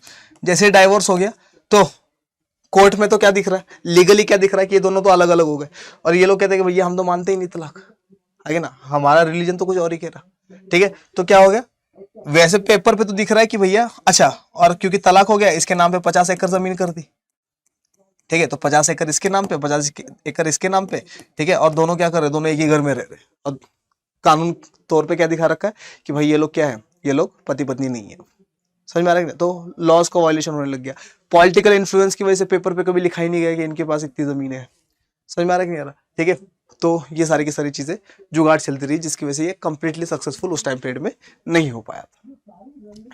Between 1965 and 1967, severe droughts occurred in many parts of the country and it was in Bihar to feel a famine situation। ये भी क्वेश्चन पेपर में आता है कि 1965 से 1967 किस स्टेट की कंडीशन बहुत ज्यादा खराब हो गई थी, तो बिहार की कंडीशन बहुत ज्यादा खराब हो गई थी, और बिहार जो है यहाँ पर फेमाइन आया था, फेमाइन लाइक सिचुएशन हो गई थी। फेमाइन लाइक क्या, फेमाइन ही आया था। फेमाइन का मतलब क्या, खाने की कमी हो गई थी यहाँ पर। समझ में आ रहा है कि नहीं आ रहा, खाना नहीं था लोगों के पास, और बाकी स्टेट से बिहार ने मदद मांगी थी कि भैया हम लोगों को खाने के लिए दे दो, ठीक है, लेकिन बाकी स्टेट्स ने इसकी हेल्प जो है नहीं करी थी। क्यों नहीं करी थी, क्योंकि उनके पास खुद खाने के लिए कम था, ठीक है, तो वो बोलने लगे कि भैया अगर हम तुझे दे देंगे खाना तो हमारी कंडीशन में ऐसी हो जाएगी जैसे तेरी है, ठीक है। तो 1965 से 67 बहुत ज्यादा ड्रॉट्स आए, है ना, सूखा पड़ गया कहते, और सूखा पड़ने की वजह से तभी तो डेंजरस डिकेड बोल रहे थे, और सूखा पड़ने की वजह से क्या हुआ in many parts of the country, और बिहार में फेमाइन लाइक सिचुएशन आ गई, लोग हंगर की वजह से बहुत सारे लोग मर जाएंगे यहाँ पर, ठीक है। On the other hand food prices also hit a high in Bihar and due to government's policy of zoning trade of food across states was prohibited which reduced the availability of food in Bihar. देखो जैसे मैंने बताया क्या हुआ, देखो ढंग में समझो, बिहार में ड्रॉट आया, ड्रॉट का मतलब सूखा पड़ गया, सूखा पड़ने की वजह से फसल वैसे ही खराब हो गई, है ना, तो क्रॉप्स फेल हो गए, क्रॉप्स फेल हो गए।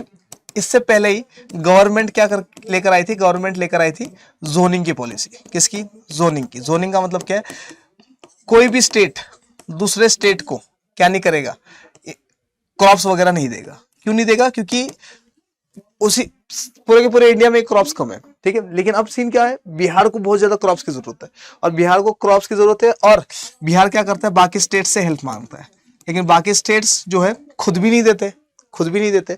और दूसरी तरफ हो सकता है कि देना चाह भी रहे हो, लेकिन किसकी पॉलिसी, गवर्नमेंट की पॉलिसी थी जोनिंग की कि भाई कोई भी स्टेट दूसरे स्टेट को क्या नहीं देगा, खाना वगैरह की हेल्प नहीं करेगा। क्यों, क्योंकि सबके पास ही कम है, ठीक है, और दूसरों को दोगे तो खुद भूखे मर जाओगे। तो इस वजह से क्या हुआ, खाने की बहुत ज्यादा कमी हो गई थी, किसमें, बिहार। क्लियर, डन, आगे आए, चलिए आगे देखते हैं। The green revolution emphasized on new strategies of agricultural practice to be offered by the government, that is high yielding variety of seeds, fertilizers, pesticides, better irrigation at highly subsidized prices। और ये क्या बोल रहा है, green revolution ने किसके ऊपर focus करा सबसे ज्यादा, तो ग्रीन रिवॉल्यूशन ने सबसे ज्यादा फोकस करा किस पे, एग्रीकल्चरल प्रैक्टिस को और बढ़िया करने में, एग्रीकल्चर को मॉडर्नाइज करवाने में। इसके लिए इन लोगों ने फर्टिलाइजर्स का यूज करा, वीडिसाइड्स का यूज करा, हाई यील्ड वैरायटी सीड्स का यूज करा, यूरिया वगैरह का यूज करना स्टार्ट कर दिया था, ठीक है, इरिगेशन जो है उसको करना स्टार्ट कर दिया था, और गवर्नमेंट इसमें सब्सिडीज भी देती थी, ठीक है। आगे है थोड़ा सा देखिए और क्या है। Green revolution produced favourable conditions for poor peasants and the middle peasant sections, politically influential green revolution had some negative effects also।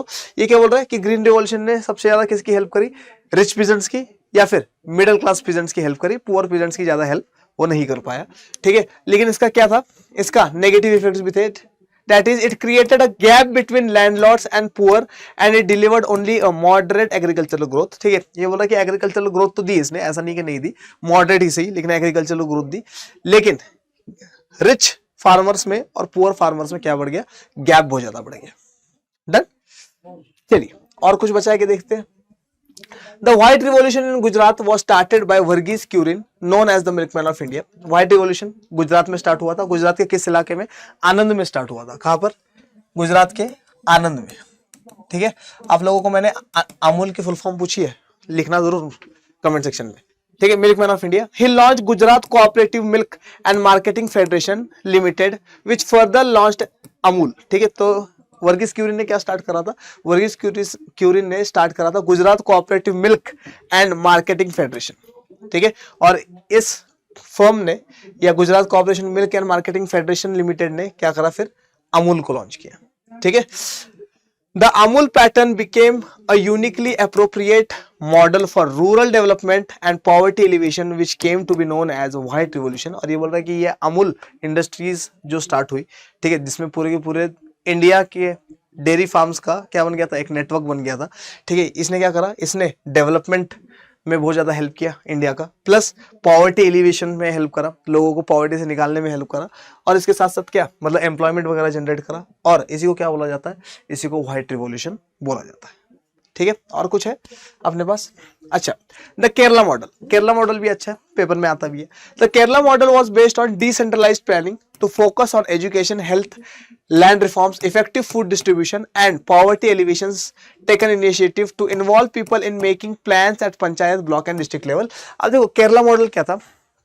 Kerala ने बोला कि भैया देखो ऐसा है कि हम लोग एग्रीकल्चर पे ध्यान देने की बजाय, हम लोग इंडस्ट्रीज के ऊपर ध्यान देने की बजाय, हम लोग ध्यान देंगे किस पे?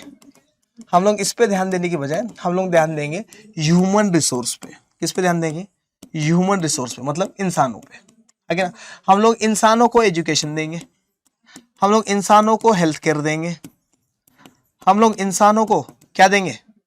स्किल सिखाएंगे, स्किल डेवलपमेंट करेंगे इनकी। ठीक है, और जब इन लोगों का सब कुछ हो जाएगा, जब इनके ऊपर फोकस करेंगे, आगे ना, तो ये लोग अपने आप एग्रीकल्चर में अच्छे हो जाएंगे क्योंकि पढ़े लिखे हैं, अपने आप हेल्थ सेक्टर में अच्छे हो जाएंगे, अपने आप इंडस्ट्रीज में अच्छे हो जाएंगे। समझ में आ रहा है कि नहीं आ रहा? और इन लोगों ने, ये पेपर में क्वेश्चन आता है क्या कि केरला मॉडल ने क्या स्टार्ट करा? डिसेंट्रलाइजेशन करने के लिए बोला। क्या करने के लिए बोला? डिसेंट्रलाइजेशन। इन्होंने क्या बोला? इन लोगों ने बोला कि भैया डिसेंट्रलाइजेशन का मतलब पावर सिर्फ सेंटर के पास नहीं होनी चाहिए, मतलब सिर्फ दिल्ली में पावर ना हो, दिल्ली के नीचे स्टेट में भी पावर हो। मान लो वो स्टेट केरला है, केरला के नीचे उसके डिस्ट्रिक्ट्स में भी पावर हो, डिस्ट्रिक्ट्स वाले लोग भी क्या करें? प्लानिंग में हिस्सा ले। डिस्ट्रिक्ट्स के नीचे हर तहसील वाले लोग भी क्या करें? प्लानिंग में हिस्सा ले। तहसील मतलब तालुका वाले लोग। तालुका के नीचे हर सिटी, हर विलेज क्या करे? प्लानिंग में हिस्सा ले। यहाँ के भी लोगों को क्या करा जाए? गवर्नमेंट में शामिल करा जाए। ठीक है, उनके एरिया की डेवलपमेंट की बात करने के लिए उनको उठाया जाए। ठीक है, इसको क्या बोलते हैं? Decentralised planning. सेंट्रलाइज्ड क्या होता है कि ऊपर वाला बंदा डिसीजन ले रहा है, जैसे राजा लेता था। ठीक है, केरला मॉडल ने क्या कहा? केरला मॉडल ने कहा कि भैया हमें सेंट्रलाइज्ड प्लानिंग नहीं करना, क्योंकि सेंटर वाले बंदे को थोड़ी पता है कि गांव में किसको क्या जरूरत है, वो तो गांव वाले बंदे को पता होगा। ठीक है, तहसील वाले बंदे को क्या चाहिए वो इसको पता होगा, तुम्हें थोड़ी पता होगा। डिस्ट्रिक्ट वाले बंदे को क्या चाहिए वो इसको पता होगा, तुम्हें थोड़ी पता होगा। केरला में किस चीज की नीड है वो तुम्हें, केरला वालों को पता है, तुम्हें पता है। तो केरला मॉडल ने क्या करा? डिसेंट्रलाइजेशन ऑफ एग्रीकल्चर करा, और इन लोगों ने बोला कि भैया जो निचले लेवल पे लोग हैं, इन लोगों को भी क्या करना है? पावर देना है। एक तो ह्यूमन रिसोर्स पे ध्यान दिया, एक इन चीजों पे ध्यान दिया। क्लियर है? तो क्या बोल रहा है ये? तो involve people in making plans at panchayat. तो इन लोगों ने बोला कि भैया पंचायत लेवल पे भी लोगों को प्लान्स बनाने का मौका दो, ब्लॉक लेवल पर भी दो और डिस्ट्रिक्ट लेवल पर भी दो। क्लियर? डन। केरला मॉडल समझ में आ गया। Education, health, land reforms, effective food distribution system, है ना, ये बहुत इंपॉर्टेंट है। फूड डिस्ट्रीब्यूशन सिस्टम, FDS बोलते हैं इसको। ठीक है, एंड पॉवर्टी एलिवेशन, लोगों को गरीबी से निकालने में हेल्प करी थी केरला मॉडल ने। डन। चलो, वर्ड्स दैट मैटर मैं इसमें इंक्लूड कर दूंगा। ये हमारा पूरा का पूरा चैप्टर जो है कंप्लीट हो गया है।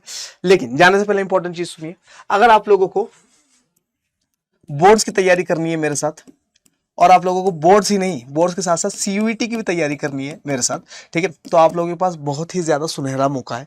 आपको क्या करना है? आपको एक कोड याद रखना है, और ये कोड है Y742।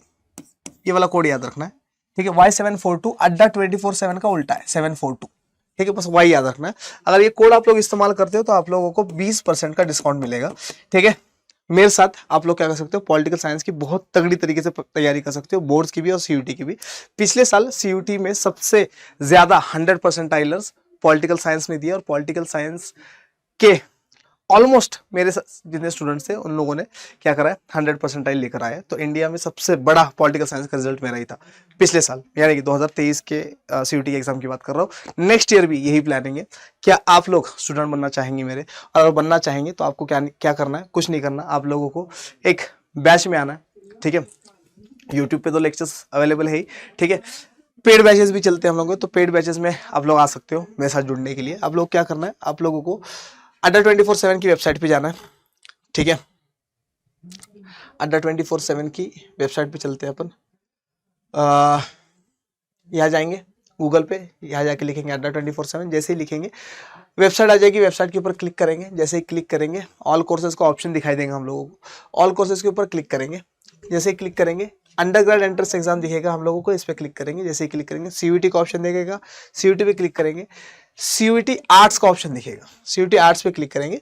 नए नए बैचेस आते रहते हैं, जैसे सफलता बैच दिख रहा है आप लोगों को, तो आप लोग इसमें भी आ सकते हैं। लेकिन ठीक है, हो सकता है कि ये बैच जब आप लोग देखो तब खत्म हो जाए। ये वाला बैच कभी नहीं खत्म होगा, है ना। जो ये महापैक दिख रहा है आप लोगों को, तो महापैक आप लोग क्या कर सकते हो, आप लोग ले सकते हो जब भी आप लोग देख रहे हो, चाहे आज देख रहे हो, कल देख रहे हो, अगले महीने देख रहे हो, 2 साल बाद देख रहे हो, जब भी देख रहे हो आप लोग, 3 साल बाद यही हूं मैं, ठीक है। तो आप लोग क्या करिए, आप लोग इसके ऊपर क्लिक करिए, ठीक है।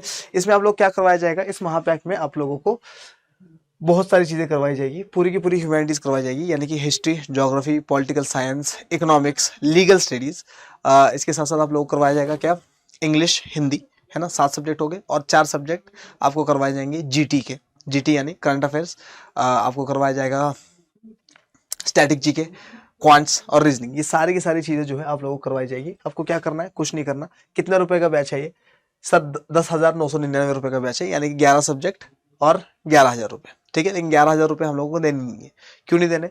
हम लोग क्या करेंगे, कोड बताया मैंने आप लोगों को, वो उसका इस्तेमाल करेंगे। लेकिन आप लोगों को हो सकता है कि महंगा लग रहा हो, ठीक है। अपन एक सब्जेक्ट कई बार बाहर पढ़ने जाते हैं तो 1,000 रुपये तो लेता ही है ना। तो एक सब्जेक्ट 10 महीने पढ़ेंगे तो 10,000 वैसे ही हो जाएंगे, ठीक है। अपन 11 सब्जेक्ट्स पढ़ रहे हैं इसमें, और बोर्ड्स और CUET दोनों की तैयारी कर रहे हैं। अपन सारी चीज़ें करेंगे इसमें, 2 मार्क्स के क्वेश्चन, 4 मार्क्स के क्वेश्चन, 6 मार्क्स के क्वेश्चन, MCQs एक्सेट्रा एक्सेट्रा, सब कुछ हम लोग इसमें करने वाले हैं। अपन बाय नाउ पे जाएंगे, बाय नाउ पे जाने के बाद यहाँ जाएंगे और कोड लगाएंगे Y742 और इसको अप्लाई कर देंगे। जैसे ही अप्लाई करेंगे अपना लगभग 1,900 रुपये बच जाएंगे अपने, और अपने को ये वाला बैच 9,129 रुपये में मिल जाएगा। अगर आप लोगों को फिर भी प्रॉब्लम है, ठीक है, बैच से रिलेटेड कुछ भी पूछना है या किसी डाउट को पूछना है आप लोगों को, तो आप लोग मुझे मेल भी कर सकते हो। आप लोग मुझे मेल करना किस पे, khan.ayub@adda247.com, ठीक है।